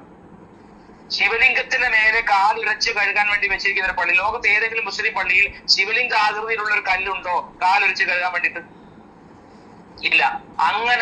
അങ്ങനെ ലോകത്തുള്ള മറ്റു മതങ്ങളുടെ മതസ്ഥാപനങ്ങളെ, മത ആരാധനാ കേന്ദ്രങ്ങളെ യാതൊരു ലജ്ജയും ഇല്ലാതെ കീഴ്പ്പെടുത്തിയിട്ട്, പോട്ടെ ഇവർ പറയുന്ന പരമവിശുദ്ധമായ മക്കയിലെ പള്ളി പോലും ഇവരുടേതാണോ? മക്കയിൽ ഇവർ പറയുന്ന പരമവിശുദ്ധമായ പള്ളി ഇസ്ലാമിൻ്റെതാണോ? ഇസ്ലാമിന് മുമ്പുണ്ടായിരുന്ന 360 ഗോത്ര ദൈവങ്ങളായ അല്ലാത്ത, അൽ ഉസ്സ, അൽ മനാത്ത തുടങ്ങിയ സ്ത്രീ ദേവതകളെ പോലും ആരാധിച്ചിരുന്ന 360 ദിവസത്തേക്കും ഓരോ ദൈവം എന്ന രീതിയിൽ ലൂനാർ കലണ്ടർ പ്രകാരം ഉണ്ടാക്കിയ ഗോത്രവർഗത്തിന്റെ ആരാധനാലയത്തിലെ എല്ലാ വിഗ്രഹങ്ങളെയും തച്ചുടച്ചുകൊണ്ട് അവിടെ കൈയടക്കിയതാണ്. അങ്ങനെ ലോകം മുഴുവൻ തന്റേതല്ലാത്ത എല്ലാത്തിനെയും കൈയടക്കിക്കൊണ്ടും എക്സ്പെഡിഷനിലൂടെ വെട്ടിക്കൊന്നുകൊണ്ടും സ്വത്ത് അപഹരിച്ചിട്ട് അതെങ്ങനെ പങ്കിടണമെന്ന് ഒരു മതഗ്രന്ഥത്തിൽ പറയുകയാണ്. ഇതൊക്കെ കണ്ടിട്ടാണ് നമ്മൾ ഭീതിപ്പെട്ടിട്ട് ഇവരൊരു ചെറിയ മൂവ്മെന്റ് നടത്തുമ്പോഴേക്ക് നമ്മൾ പ്രതിരോധിക്കേണ്ടി വരുന്നത്, അല്ലെങ്കിൽ നമ്മൾ ശബ്ദിക്കേണ്ടി വരുന്നത്, ഇല്ലെങ്കിൽ നമുക്ക് തലയുണ്ടാവില്ല എന്ന പൂർവാനുഭവം കൊണ്ടാണ്. ചെറിയൊരു ഉദാഹരണം പറയാം. മറാഠ സാമ്രാജ്യം എങ്ങനെയാണ് ഭാരതത്തിൽ വളർന്ന ചരിത്രം പുനരൊരു വായിക്കണം. എങ്ങനെയാണ് ഛത്രപതി ശിവാജി മഹാരാജ് ഈ എക്സ്പെഡിഷനെതിരെ ശക്തമായി മുന്നോട്ട് നീങ്ങിയത്? ഇല്ലായിരുന്നെങ്കിൽ ഇന്ത്യ എന്താകുമായിരുന്നു? നിങ്ങൾ ചിന്തിക്കണം. മുഗളന്മാരുടെ കാലഘട്ടത്തിൽ ജസിയ എന്ന് പറയുന്ന മതകരം അടക്കേണ്ടി വന്നവരാണ് ഹിന്ദുക്കൾ. എന്താണ് ജസിയ? ജസിയ കൊടുക്കുന്നതിനെ പറ്റി കൃത്യമായ നിർദ്ദേശങ്ങൾ മുഗൾ സാമ്രാജ്യത്തിന്റെ ചരിത്ര രേഖകളിലുണ്ട്. എന്താണ്? അപമാനിച്ചുകൊണ്ട് മാത്രമേ മതക്കരം വാങ്ങാവൂ.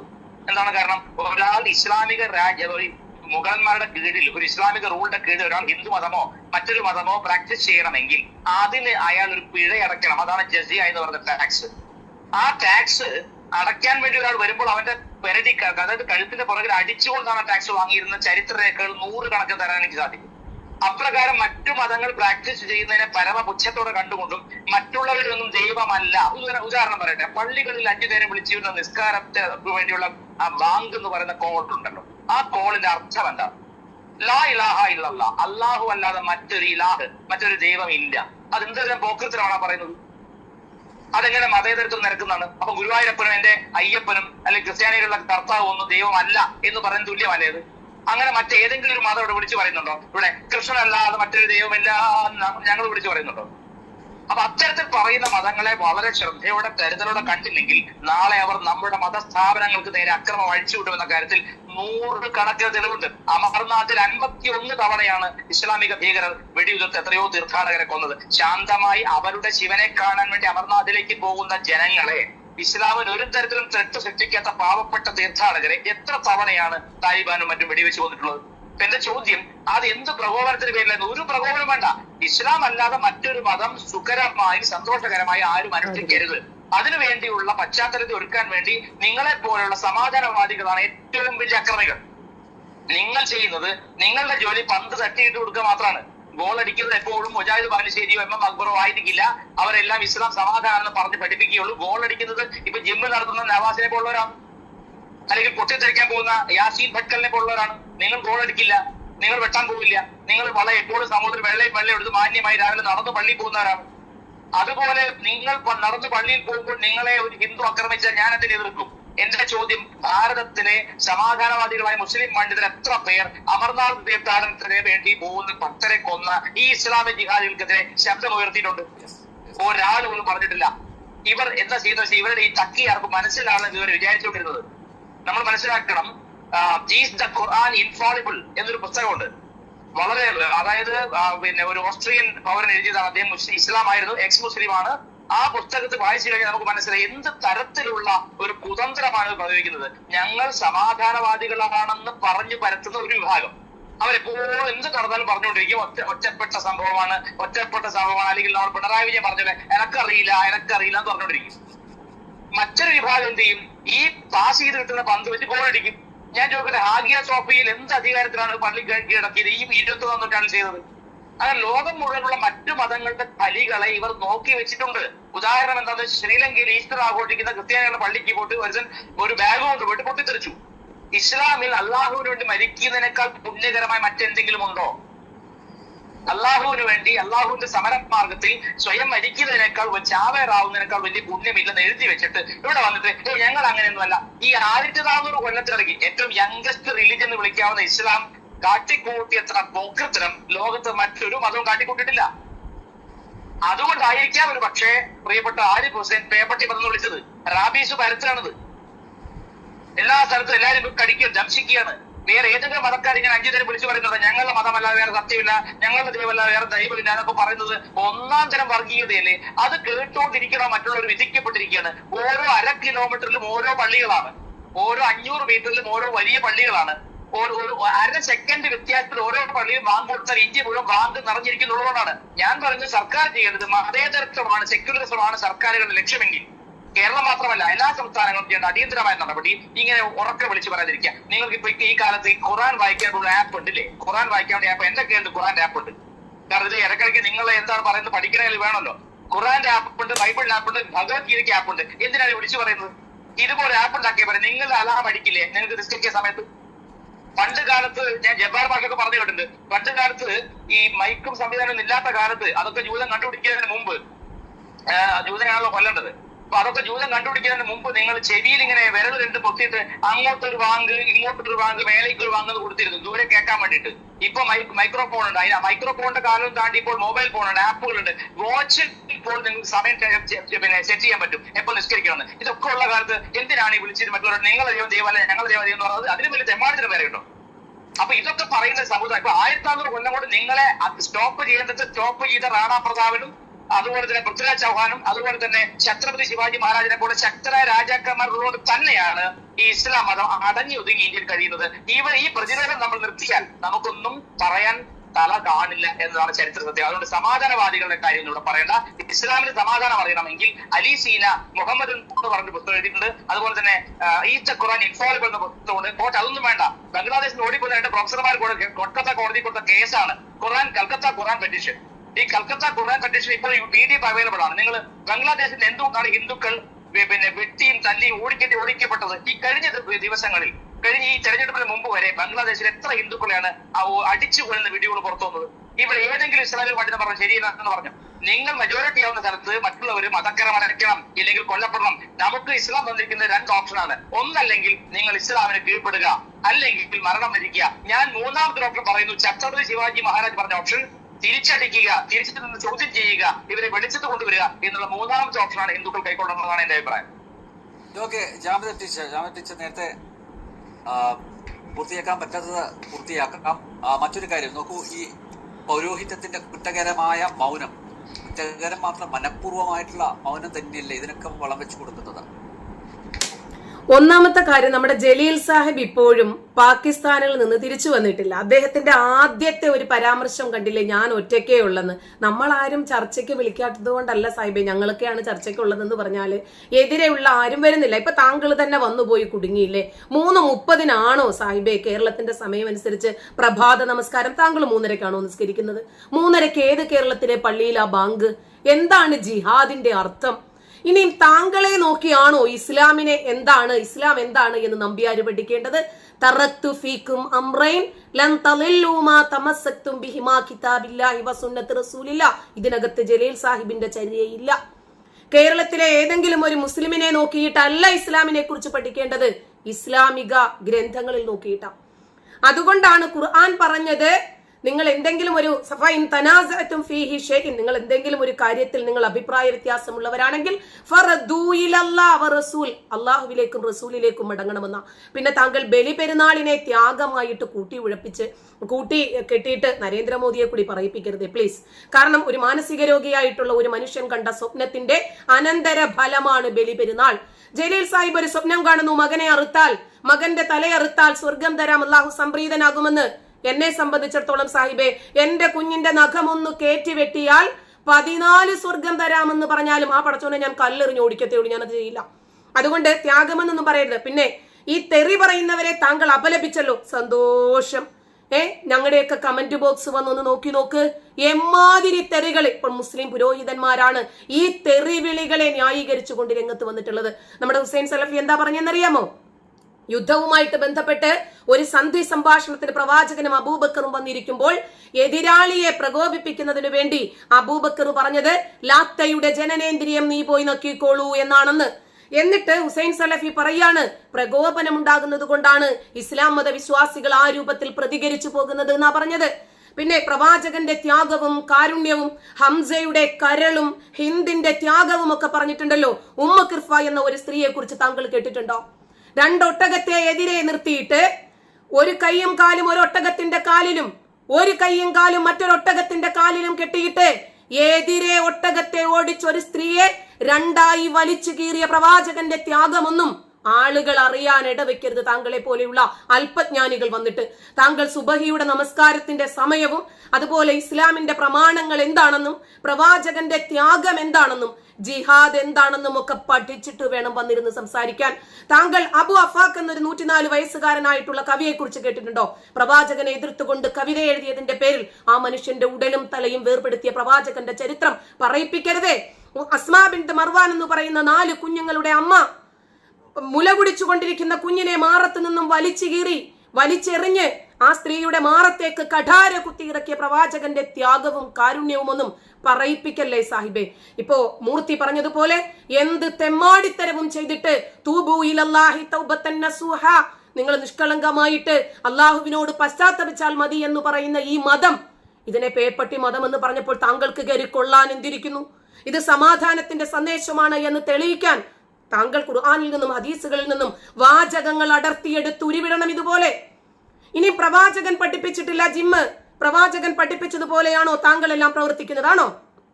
മനുഷ്യന്റെ പുരോഗതിയും വിജ്ഞാനവും അറിവും യുക്തിയും അവന്റെ ശാസ്ത്രീയമായിട്ടുള്ള അന്വേഷണത്തിന്റെയും അനന്തര ഫലമാണ് നമ്മൾ എല്ലാവരും ഇന്ന് അനുഭവിക്കുന്ന എല്ലാ പുരോഗതികളും. മതപരമായിട്ടുള്ള ചട്ടക്കൂടുകളും ശാസ്ത്രീയ പുരോഗതിയും കൂടി കൂട്ടി ഇഴച്ചു കൊണ്ടുവന്നിട്ട് താങ്കൾ പ്രവാചകൻ പഠിപ്പിച്ചിട്ടില്ല എന്ന് പറയല്ലേ? പ്രവാചകൻ കാറിൽ യാത്ര ചെയ്തിട്ടില്ല, പ്രവാചകൻ വാട്സപ്പും ഇന്റർനെറ്റും മൊബൈൽ ഫോണും ഒന്നും ഉപയോഗിച്ചിട്ടില്ല, പ്രവാചകൻ ഒരു ചാനൽ ചർച്ചയും ഉപയോഗപ്പെടുത്തിയിട്ടില്ല ഇസ്ലാമിനെ കുറിച്ച് പഠിക്കാൻ. ഒരു വിശ്വാസ സമ്പ്രദായം മാത്രം പിന്തുടർന്ന് ജീവിക്കുന്നത് കൊണ്ട് ശാസ്ത്രീയമായിട്ടുള്ള കണ്ടുപിടുത്തങ്ങളും പുരോഗതികളും മുഴുവനും തടയപ്പെടുകയാണ് ഒരു സമുദായത്തിന് വേണ്ടി മാത്രമായിട്ട്. അതുകൊണ്ടാണ് വൈദ്യശാസ്ത്രമായിരുന്നാലും ഗണിതമായിരുന്നാലും ജ്യോതിശാസ്ത്രമായിരുന്നാലും ഇതൊന്നും പഠിക്കാതിരുന്നിരുന്നെങ്കിൽ ഒരു തീപ്പെട്ടിക്കൊള്ളി പോലും ഉണ്ടാക്കാൻ ഇസ്ലാം മത സമുദായത്തിന് സാധിക്കുമായിരുന്നില്ല സാഹിബേ. ഇപ്പോ ഈ പ്രവാചകൻ പഠിപ്പിച്ചത് മാത്രം പഠിച്ചുകൊണ്ടിരുന്നാല് ഈ പ്രതിഭാസങ്ങളൊക്കെ മനസ്സിലാക്കാൻ കഠിനമായിട്ടുള്ള ശാസ്ത്രീയ പഠനങ്ങളും വർഷങ്ങളുടെ അധ്വാനവും അവരുടെ സമയവും ഒക്കെ ഇൻവെസ്റ്റ് ചെയ്തിട്ട് എത്രയോ ആളുകൾ ആൽബർട്ട് ഐൻസ്റ്റീന്റെ ആപേക്ഷികതാ സിദ്ധാന്തമൊക്കെ നമ്മുടെ മക്കൾ പഠിക്കുന്നില്ലേ? സ്റ്റീഫൻ ഹോക്കിങ്സിന്റെ പഠനങ്ങൾ നമ്മൾ പഠിക്കുന്നില്ലേ? അപ്പൊ ഇതൊക്കെ പ്രവാചകൻ പഠിച്ചതും പാച്ചോണ്ടിരുന്നത് കൊണ്ടല്ല, മറിച്ച് ജനങ്ങൾ യുക്തിസഹമായി ചിന്തിക്കാൻ തയ്യാറെടുക്കുന്നു. ക്യാൻസർ, ഓട്ടിസം, അതുപോലെ ഡൗൺ സിൻഡ്രം, ഇതിനൊക്കെ ഇസ്ലാമിൽ എന്താണ് സാഹിബെ ചികിത്സാ രീതിയുള്ളത്? കരിഞ്ചീരകം അരച്ചു കലക്കി കുടിച്ചാൽ മതിയോ? അതോ 7 അജുവായിത്തപ്പഴം കഴിച്ചാൽ മതിയോ? കീമോതെറാപ്പിയും റേഡിയേഷനും ക്യാൻസറിന് വേണ്ടിയുള്ള വിവിധ ചികിത്സാ സമ്പ്രദായങ്ങളും ഒക്കെ പ്രവാചകൻ പഠിപ്പിച്ചതിലുണ്ടോ? എന്താണ് ഇസ്ലാമിലെ? രോഗമുണ്ടോ ഇസ്ലാമില്? പ്രകൃതി ചികിത്സയ്ക്കെന്നും പറഞ്ഞിട്ട് ഓരോരുത്തരും ഭാര്യമാരെയും മക്കളെയും ഒക്കെ കൊലയ്ക്ക് കൊടുക്കുന്നത് കണ്ടില്ലേ? പ്രവാചകൻ പഠിപ്പിക്കാത്ത എന്താണ് ഇന്നത്തെ ആ ജിം ട്രെയിനർ പറഞ്ഞത്? അവൻ ഒരു ജിംനേഷ്യം ഉണ്ടാക്കാൻ പോകുന്നു. ഇസ്ലാമിക രൂപത്തിൽ വസ്ത്രം ധരിക്കണം എന്നത് ശരീഅത്ത് നിയമമല്ലേ?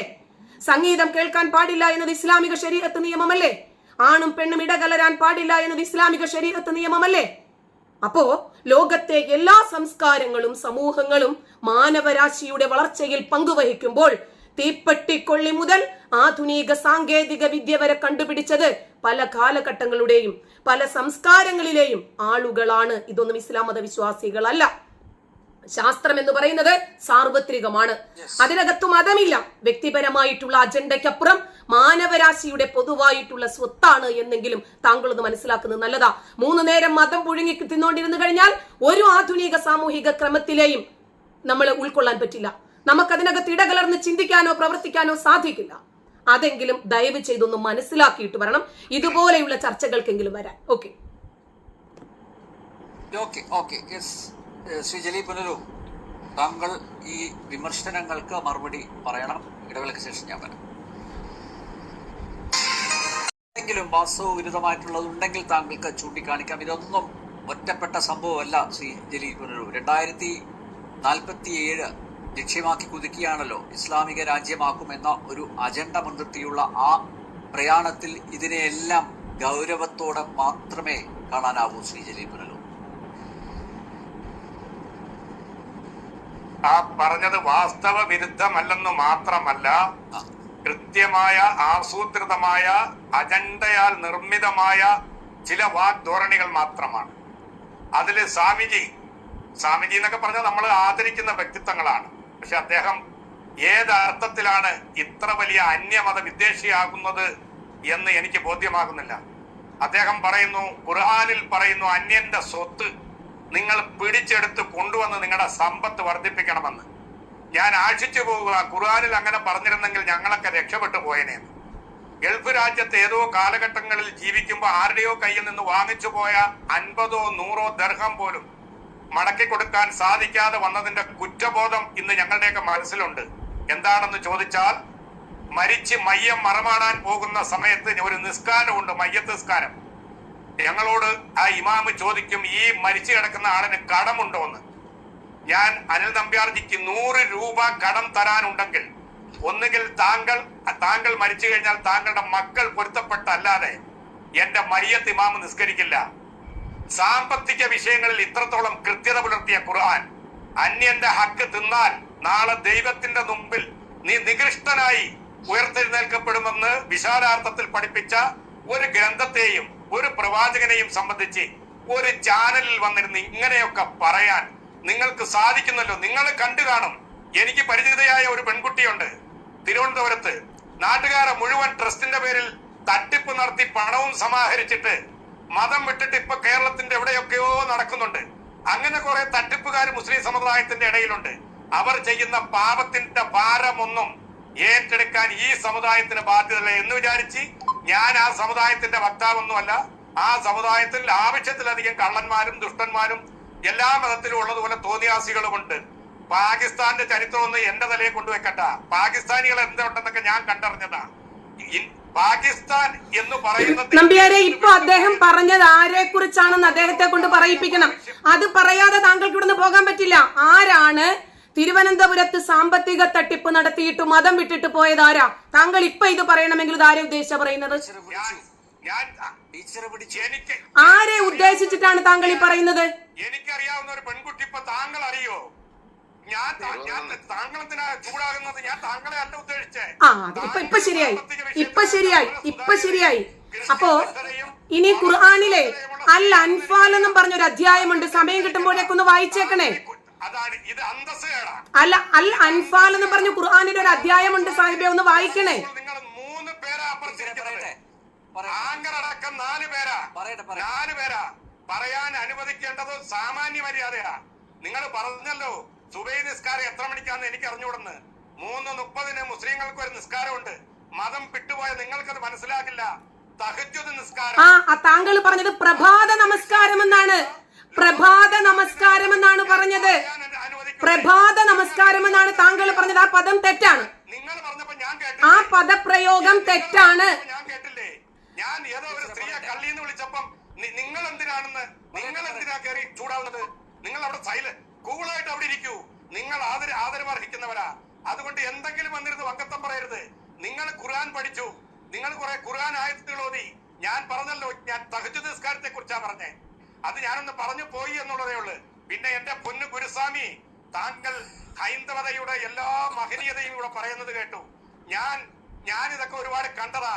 താങ്കൾ ഈ പറയുന്ന ഹിന്ദുത്വം ഇവിടെ ഉണ്ടായത് എന്ന് പറഞ്ഞ ഹിന്ദു മതത്തെ അല്ല ഞാൻ പറയുന്നത്. RSS പറയുന്ന ഹിന്ദുത്വം ഇവിടെ ഉണ്ടായത് എന്നാണെന്ന് എനിക്കറിയാം. എന്റെ കുട്ടിക്കാലത്തൊട്ടല്ലോ ആചാര്യ സമൂഹത്തിൽപ്പെട്ട ഒരുത്തനെ അടിച്ച അടി ഞാൻ കണ്ടതാ. എന്റെ കുട്ടിക്കാലത്ത് അമ്പലത്തിന്റെ മുമ്പിൽ പോകാൻ ഈഴവൻ മുതൽ താഴോട്ട് അനുവാദമില്ലായിരുന്ന ഹിന്ദുക്കളെയാണ് ഞാൻ കണ്ടേ. എന്റെ പിതാവ് മുസ്ലിമായ എന്റെ പിതാവ് 4ാം ക്ലാസ് വിദ്യാഭ്യാസം പോയിട്ടുണ്ട്. ഈഴവൻ പോയിട്ടില്ല, നായർ പോയിട്ടില്ല. വൈദികൻ നടക്കാൻ നിങ്ങൾ പറയുന്ന ഹിന്ദുത്വം പറയട്ട് സ്വാമി. നിങ്ങൾ അതിഥി ദേവോ ഭവോ, ഞാൻ നിങ്ങളുടെ ഗസ്റ്റാണ്. എന്റെ ഭാഗം കേൾക്കാനുള്ള വിശാല മനസ്സ് താങ്കൾ കാട്ടൂ. താങ്കൾ ഹൈന്ദവത പഠിക്കൂ. ഈ കാപട്യവും അന്യമത വിദ്വേഷവും കൊണ്ടു നടക്കാതെ യഥാർത്ഥ ഹൈന്ദവ ദർശനത്തിലേക്ക് സ്വാമി കടന്നു വരൂ. വഴിയിൽ നടക്കാൻ ഹിന്ദുവിന് അനുവാദമില്ലായിരുന്നു.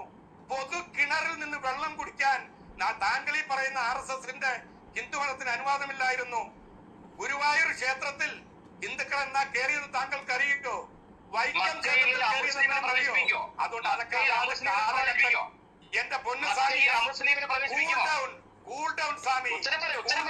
അവിടെ മുസ്ലിങ്ങൾക്ക് കയറാമല്ലോ. വൈക്കം ക്ഷേത്ര അപ്പം ഈഴവൻ ഹിന്ദു അല്ലായിരുന്നോ? 946 വരെ ഹിന്ദു അല്ലായിരുന്നോ? ഹരിജൻ താഴ്ന്ന ജാതിക്കാർ ഹിന്ദു അല്ലായിരുന്നു സ്വാമി അംഗീകരിക്കുന്നുണ്ടോ?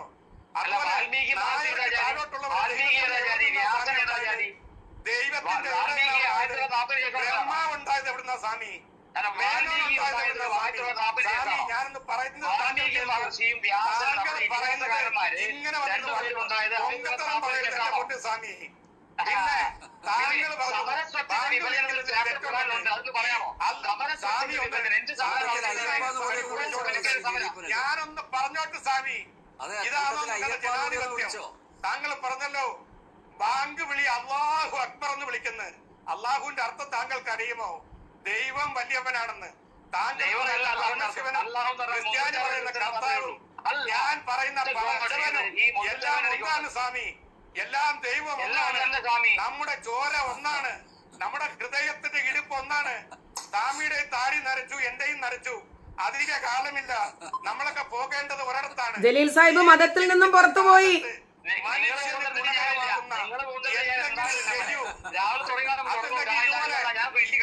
ഒന്ന് രണ്ടെണ്ണത്തിനെ വിളിച്ചോണ്ടിരുത്തിയിട്ട് അല്ല, ഇത് ഗവർണറാകാൻ വേണ്ടി വന്നിരിക്കുന്നവർ. അവരെ നിങ്ങൾ പെട്ടെന്ന് സിക്കന്ദർ ഭക്തിനെയും ആരിഫ് ഹുസൈനെയൊക്കെ പോലെ ആക്കിക്കോളി. ഞങ്ങൾ അതിന് തടസ്സമല്ല. പക്ഷെ ദയവ് ചെയ്തിട്ട് നിങ്ങൾ അതിന്റെ പേരിൽ നിരപരാധികളായ ഒരു സമൂഹത്തെ അന്യവൽക്കരിക്കരുത്. ജീവിച്ചു പോകട്ടെ. ഇന്ത്യയിൽ നമ്മൾ ജനിച്ചുപോയി. ഞാനും താങ്കളും ഈ മുന്നിൽ ഇവിടെ മണ്ണടിയേണ്ടവരാണ്. ശ്രീ ജലീൽ പുനലൂർ, ഇന്ത്യയിലെ ജനിച്ചതുകൊണ്ട് എന്താ പ്രശ്നം ഉണ്ടായിട്ടുള്ളത് പറ. അല്ലല്ല, ഞാൻ അതിൽ അഭിമാനം കൊള്ളുന്നവനാ. ഇവരെക്കാൾ ഉപരിയായിട്ട് ലോകം കണ്ടവനാ ഞാൻ. 120 രാജ്യങ്ങളിൽ നിന്നുള്ള ജനങ്ങളെ ഞാൻ കണ്ടതിൽ എനിക്ക് ഏറ്റവും ഇഷ്ടപ്പെട്ടത് ഹിന്ദുക്കളും എന്റെ സഹോദരങ്ങളും മുസ്ലിങ്ങളും ക്രിസ്ത്യാനികളും സിഖുകാരും വൈവിധ്യങ്ങളുള്ള എല്ലാ മതക്കാരുമുള്ള അമ്പലത്തിൽ നിന്നുള്ള പ്രഭാത ഗീതവും ബാങ്ക് വിളിയും കേൾക്കുന്ന ഈ മനോഹര തീരത്ത് ജീവിക്കാൻ ചൂണ്ടിക്കാണിക്കുന്നത്, ഞങ്ങൾ വിമർശിക്കുന്നത് അങ്ങനെ താങ്കൾ പറഞ്ഞ പോലെ വസുദൈവ കുടുംബകം, ആ ആദർശത്തിൽ അധിഷ്ഠിതമായി ജീവിക്കുന്ന ഒരു സമൂഹത്തിൽ കുത്തിത്തിരിപ്പുണ്ടാക്കുന്നവരെ ഒറ്റപ്പെടുത്തുക എന്നൊരു ദൗത്യമാണ് ഞങ്ങളെ പോലുള്ള ഏറ്റെടുത്തിരിക്കുന്നത്. അതിനെ തെറ്റിദ്ധരിക്കരുത്. അങ്ങനെയുണ്ടെങ്കിൽ ചാനലിൽ വന്നിരുന്ന് കുത്തിത്തിരിപ്പുണ്ടാക്കുന്നവരെ കൊണ്ടുവരരുതെന്ന് പ്രവാചകൻ ഏതോ സ്ത്രീയുടെ 2 കാലിലും 2 ഒട്ടകത്തെ വെച്ചിട്ട് കീറി മുറിച്ചെന്ന് ആധികാരികമായിട്ട് ഇതൊന്ന് തെളിയിച്ചാൽ സീറത്ത് ബിൻ ഹിഷാം, പ്രവാചകന്റെ ചരിത്രം എഴുതപ്പെട്ട സീറത്ത് ബിൻ ഹിഷാം, ഇമാം അത്വബരിയുടെ വിശദീകരണം എത്ര വേണം? ഉമ്മു കിർഫ ഞാൻ അറബി കോളേജിൽ പഠിച്ചിട്ടുണ്ട്. അല്ല, അറബി കോളേജിൽ പഠിച്ചപ്പോഴേക്ക് ഈ സൂറത്തിൽ അൻഫാല് പഠിച്ചില്ലേ? കൊള്ള മുതലുകൾ വീതിച്ചെടുക്കുന്ന ഒരു അധ്യായം പഠിച്ചില്ലേ സാഹിബ്? അമ്മയുടെ കാലിന്റെ അടിയിലാ സ്വർഗമെന്ന്. ഉസ്താദെ, അയ്യോ എന്റെ ജലീൽ സാഹിബെ പറയിപ്പിക്കരുതേ. ഉമ്മയുടെ കാലിന്റെ അടിയിൽ നിന്ന് തന്നെയാണോ ആ പദപ്രയോഗം? ശരി, ഈ അമ്മ ഊറികളുടെ അടുത്തേക്കൊന്നും പോകുന്ന പാപിയാണെന്ന് പറയാൻ എന്നെ കൊണ്ട് സാധിക്കില്ല. ഞാൻ ഖുർആൻ പഠിച്ചവനാ. ഖുർആൻ നടക്കുന്ന സന്ദേശമതാ. അനിൽ നമ്പ്യാർജിക്കറിയാം തീർച്ചയായിട്ടും. അതുകൊണ്ട് ഇത്തരം കുത്തിത്തിരിപ്പുകള് അവസാനിപ്പിക്കുക. ഈ മതം 3 നേരം മതം വിറ്റ് ഇവിടെ ആരും ജീവിക്കുന്നില്ല സാഹിബേ. ഒരു മതേതര ജനാധിപത്യ സമൂഹത്തില് നിങ്ങളെ പോലെയുള്ള ജിഹാദികളുടെ കുത്തിത്തിരിപ്പുകൾ അവസാനിപ്പിക്കണം. ക്രിസ്ത്യൻ സമുദായം എല്ലാം കൊടുത്തിട്ടുണ്ട്. അല്ലല്ല, താങ്കൾ വ്യാകുലപ്പെടേണ്ട. ഞാൻ താങ്കളുടെ വളരെ ബഹുമാനത്തോടാ പറഞ്ഞത്. ഞാൻ പ്രതിപക്ഷ ബഹുമാനമുള്ള സാഹിബേ, കുത്തിത്തിരിപ്പുകൾ നിങ്ങളാണ് നടത്തുന്നത്. നിങ്ങളത് അവസാനിപ്പിച്ചു കഴിഞ്ഞാൽ ഇതുപോലെയുള്ള ചർച്ചയുടെ ആവശ്യമില്ല. അല്ലല്ല, ഞങ്ങളൊന്നും നിങ്ങളുടെ ഹിജാബ്, ജിഹാദ്, ഹലാല് ഇതെല്ലാം നിങ്ങളാണ് സാഹിബ്. ഇപ്പതാ ജിമ്മ്. തീർച്ചയായിട്ടും എനിക്ക് താല്പര്യം അതാ. അവര് തീരുമാനിക്കട്ടെ. അല്ലല്ല, എനിക്കതാ. എനിക്ക് ഓക്കെ എന്തായാലും നമുക്ക് ആരിഫ് ഹുസൈന് പറയാനുള്ളത് കൂടി കേൾക്കണം. ഞാൻ ആരിഫ് ഹുസൈൻ, ഞാൻ വരാം താങ്കളിലേക്ക്, പെട്ടെന്ന് വരാം ഇടവേളയ്ക്ക് ശേഷം. യെസ്. അല്ല, ഞാൻ ആദ്യമായിട്ട് ചോദിക്കുന്ന ഒറ്റ കാര്യമുള്ളൂ. എന്തിനാണ് ജലീൽ ഇവിടെ സ്വയം വന്നിട്ട് ശത്രുപക്ഷത്താണ്, നമ്മൾ 4 പേര് ഇവിടെ ഒരു വശത്ത്, ജലീൽ മാത്രം മറ്റൊരു വശത്ത് നിന്ന് സ്വയം അവരോധിക്കുന്ന എന്തിനാണെന്നാണ് എനിക്ക് മനസ്സിലാവാത്തത്. കാരണം പുള്ളി തന്നെ പറയുന്നു ഈ സ്ഥാനത്തിന് യാതൊരു തരത്തിലും അനുകൂലിക്കേണ്ട കാര്യമില്ല, ഇത് വളരെ മോശപ്പെട്ട പ്രവൃത്തിയാണ് ആ ജിമ്മിന്റെ ആള് ചെയ്തതെന്ന് പുള്ളി പറയുന്നുണ്ടെന്നുണ്ടെങ്കിൽ ഇവിടെ ഇരിക്കുന്ന ബാക്കിയുള്ള എല്ലാ ആളുകളും അതിനല്ലേ പറയുന്നത്. അപ്പോ ഇവിടെ ആരും ഈ സാധനത്തിന് അതിനോട് യോജിക്കുന്നില്ല. ജലീലും യോജിക്കുന്നില്ല എന്ന് ജലീൽ തന്നെ പറയുന്നത്. പിന്നെ എങ്ങനെയാണ് ജലീൽ ശത്രുപക്ഷത്താവുന്നത്? അതൊറ്റ കാരണമേ ഉള്ളൂ. കാരണം ജലീൽ പറയുന്നു ഈ ചങ്ങാതി ഈ ഒരു തരത്തിൽ ജിമ്മിലേക്ക് കടക്കാനുള്ളതിന്റെ കാരണം അത് അയാളുടെ പേഴ്സണൽ ആയിട്ടുള്ള എന്തോ ഒരു സംഭവമാണ്, ഇതിന് ഇസ്ലാമുമായിട്ട് ബന്ധമില്ല എന്ന് പറഞ്ഞ് സ്ഥാപിക്കാനുള്ള ഒരു പൊള്ളയായ ശ്രമം അതാണ് ജലീൽ ഇവിടെ നടത്തുന്നത്. പക്ഷെ ഇവിടെ ബാക്കിയിരിക്കുന്ന ആളുകൾക്ക്, ഇനിയിപ്പോ അനിൽ നമ്പ്യാറിന് ഇതൊക്കെ അറിയുമെന്ന് എനിക്കറിയില്ല, എന്തായാലും ഇവിടെ ഇരിക്കുന്ന ബാക്കിയുള്ള ജാവേദ് ടീച്ചർക്ക് പിന്നെ ആ സംശയമേ വേണ്ട. ഈ കാര്യം വളരെ കൃത്യമായിട്ട് ഇവിടെ പറഞ്ഞത് എങ്ങനെയാണ് അയാൾ ചെയ്തത്. കാരണം ഈ പറയുന്ന ഈ ജിമ്മിന്റെ ഉടമ പറഞ്ഞ കാര്യങ്ങളിൽ അനിസ്ലാമികമായ ഒരു കാര്യം പോലും ഇല്ല. അയാൾ ചെയ്തത് കൃത്യമായ ഇസ്ലാമിന്റെ അടിസ്ഥാനത്തിലുള്ള സാധനമാണ്. അതാണ് ഇവിടെ പറയുന്നത്. ഇനി ഇവിടെ ഇത് ചെയ്യുന്ന സമയത്ത് അതിനുള്ള മുൻ മാതൃകകളും ഞാനിവിടെ മുന്നേ പറഞ്ഞു, താലിബാൻ ചെയ്തടക്കം. അപ്പൊ ഇദ്ദേഹം പറയുന്നത് അതൊന്നും ഇവിടെ പറയണ്ട, പാകിസ്ഥാനിലെ കാര്യം ഒന്നും പറയണ്ട എന്നാണ് പറയുന്നത്. ശരി, പാകിസ്ഥാനിലെ കാര്യം നാളെ വെള്ളിയാഴ്ചയാണ്, നാളെ പൊട്ടുമ്പോൾ നമുക്കത് വേറെ പറയാം, അത് വേറെ പോട്ടെ. പക്ഷെ ഈ ഒരു വിഷയം മുന്നേ ഇവിടെ ഉണ്ടായപ്പോ, അതായത് ഈ എന്താണ് മെക്സ് 7 അങ്ങനെ കണ്ട് പറഞ്ഞിട്ടൊരു വിഷയം ഇവിടെ ഉണ്ടായപ്പോ അത് സംബന്ധിച്ചിട്ടൊരു ഈ സ്ത്രീ പുരുഷന്മാർ ഇടകലർന്നുകൊണ്ട് ജിമ്മിൽ പോകുന്നത് അല്ലെങ്കിൽ എക്സസൈസ് ചെയ്യുന്നതിനെ സംബന്ധിച്ചിട്ട് ഈ കേരളത്തിലെ മണ്ണിലെ ഒരു പണ്ഡിതൻ AP ഉസ്താദ് ഇവിടെ പറഞ്ഞിട്ടുണ്ട്, അത് ആഭാസമാണ്, അത് അനിസ്ലാമികമാണ് എന്ന് പറയുന്ന കാര്യം ഇവിടെ നമ്മൾ കേട്ടതാണ്.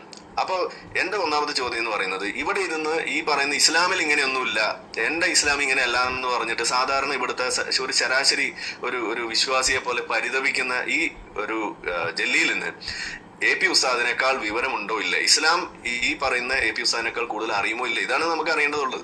അല്ലെങ്കിൽ മുഹമ്മദ് നബിയേക്കാൾ കൂടുതൽ അറിയുമോ, അല്ലെങ്കിൽ താലിബാനേക്കാൾ കൂടുതൽ അറിയുമോ ഇല്ല, ഇതാണ് നമ്മൾ ചോദിക്കുന്നത്. പക്ഷെ ജലീൽ പറയുന്നത് ഇതൊന്നും ഇസ്ലാമിലില്ല എന്നാണ്. അതിനു വേണ്ടിയിട്ട് ആള് ജിഹാദിനെ വരെ തള്ളു. ഏറ്റവും നല്ല ജിഹാദ് എന്നൊക്കെ പറഞ്ഞിട്ട് ആളങ്ങ് വെളുപ്പിക്കുകയാണ്. ഏറ്റവും നല്ല ജിഹാദ് ഏതാണെന്ന് മുഹമ്മദ് നബിയുടെ അടുത്ത് വന്നിട്ട് ഒരു സഹാബി ഒന്ന് ചോദിക്കുന്നുണ്ട്.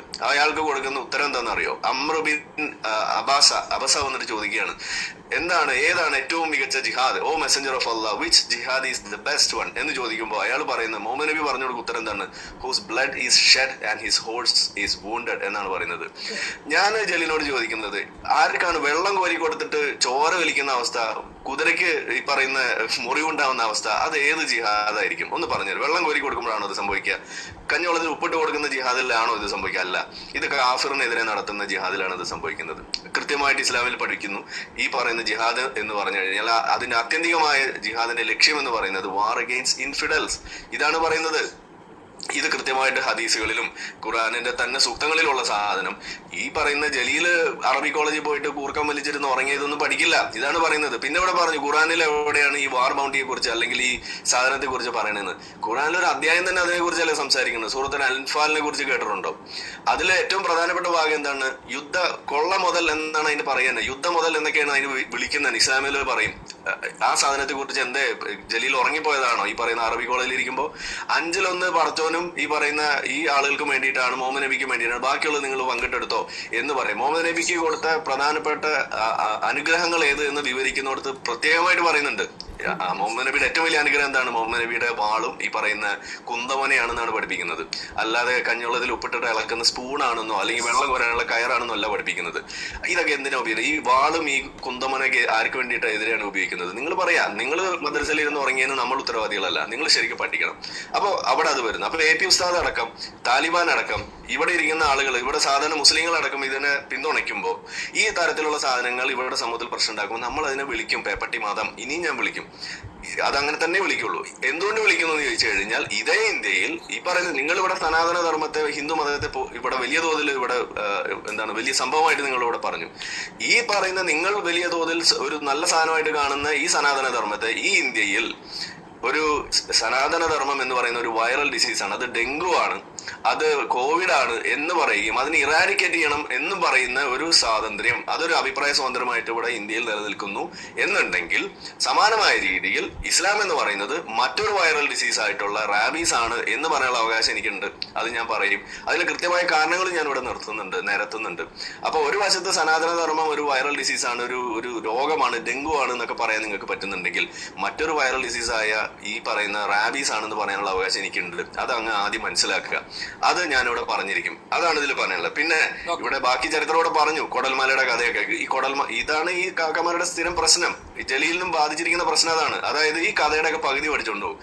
ഒട്ടകത്തിന്റെ കൊടൽമാലയിട്ട ആളോട് ക്ഷമിച്ചു എന്നാണ് പറയുന്നത്. ഈ പറയുന്ന ആളെ ബദറിൽ പിടിച്ചിട്ട് തല വെട്ടിക്കൊന്ന് അയാളുടെ തല വെട്ടി മാറ്റി കിണറ്റിലിട്ടിട്ട് എന്നിട്ട് അവിടെ പോയി ശപിച്ച ആളുടെ ചരിത്രം അതും ഇതേ ചരിത്രത്തിലുണ്ട്. ജലീൽ പോയി പഠിക്കണം. മദ്രസയിൽ ഇരുന്ന് ഉറങ്ങിയത് കിട്ടില്ല. ഈ കഥ ഉപയോഗിച്ചിട്ടാണ് ഇവിടുത്തെ പോപ്പുലർ ഫ്രണ്ടുകാരും ഇവിടുത്തെ മറ്റ് ജിഹാദി കൂട്ടങ്ങളും ഇസ്ലാമിലേക്ക് ആളുകളെ ചേർക്കാനും പകരം വീട്ടുന്നതിന്റെ ആ ഒരു മഹത്വം എങ്ങനെ പകരം വീട്ടണം, മുഹമ്മദ് നബി പകരം വീട്ടി കാണിച്ചു തന്ന മാതൃക എന്തെന്ന് പഠിപ്പിക്കാൻ വേണ്ടിയിട്ട് ഈ കഥയാണ് ഉപയോഗിക്കുന്നത്. അല്ലെങ്കിൽ ഇവിടെ മർവാന്റെ കഥ പറഞ്ഞു, അതാണ് അവിടെ പഠിപ്പിക്കുന്നത്. അല്ലെങ്കിൽ ഇതേപോലുള്ള ഓരോ ആളുകളെ കുറിച്ച് പറയുന്നു. ഇതല്ലേ നമ്മളിവിടെ ഇസ്ലാമിലെ ചരിത്രം എന്ന് പറയേണ്ടത്. അപ്പോ ഇങ്ങനെയുള്ള സാധനങ്ങൾ ഉള്ളതുകൊണ്ട് നിങ്ങൾ ചെയ്യേണ്ട എന്താണ്? ഏതായാലും ഒരു കാര്യം ഞാൻ നിങ്ങളെ അഭിനന്ദിക്കുന്നു. ഇതൊരു കുഴപ്പം പിടിച്ച സാധനമാണ്, ഇതൊരു കുത്തിത്തിരിപ്പിന്റെ വഴിയാണെന്ന് സമ്മതിച്ചത് ഞാൻ അപ്രീഷിയേറ്റ് ചെയ്യുന്നു. പക്ഷെ ഇയാളത് ചെയ്തത് ഇയാളുടെ സ്വന്തം ഇസ്ലാം വെച്ചിട്ടല്ല, അത് ഇസ്ലാമിന്റെ നിയമങ്ങളാണ് അയാൾ കൈക്കൊണ്ടത്, അത് വെച്ചുകൊണ്ടാണ് അയാൾ ചെയ്തത് എന്നതും കൂടി നിങ്ങൾ അംഗീകരിക്കുന്ന സമയത്ത് നമ്മളെല്ലാവരും ഒരു ടീമായിട്ട് മാറും. ഇതിപ്പോ നിങ്ങൾ സ്വയം വേറെ ടീമാകാൻ വേണ്ടിയിട്ട് ഇതിനെ തള്ളുന്നതുകൊണ്ടുള്ള കുഴപ്പമാണ്. അത് കുറച്ച് കഴിയുമ്പോൾ ശീലമായിക്കോളും എന്നാണ് എനിക്ക് പറയാനുള്ളത്. അപ്പൊ അതുകൊണ്ട് കുറച്ചും കൂടി നമ്മൾ ക്ഷമിക്കുകയാണ്. അപ്പൊ ഓൾ ദി ബെസ്റ്റ്, നന്നായിട്ട് പഠിക്കുക. ഇനി പോകുമ്പോൾ മദ്രസ പോകുമ്പോൾ ഉറങ്ങാതിരിക്കുക, ഉണർന്നിരുന്നതൊക്കെ ചരിത്രമൊക്കെ പഠിക്കാൻ ശ്രമിക്കുക. ഓക്കെ. ഭക്ഷണത്തിലും വസ്ത്രത്തിലും അതുപോലെ വിദ്യാഭ്യാസത്തിലും ഒക്കെ കണ്ട ജിഹാദിവൽക്കരണം, ഇസ്ലാമികവൽക്കരണം ഇപ്പോഴിതാ ജിമ്മിൽ എത്തി നിൽക്കുകയാണ്. ഈ ഒരു അപകടത്തെ ഗുരുതരമായിട്ട് തന്നെ കാണുക, കരുതിയിരിക്കുക. ജന ഡിബേറ്റ് ഇവിടെ പൂർണ്ണമാകുന്നു. ചർച്ചയിൽ പങ്കെടുത്ത എല്ലാ അതിഥികൾക്കും നന്ദി.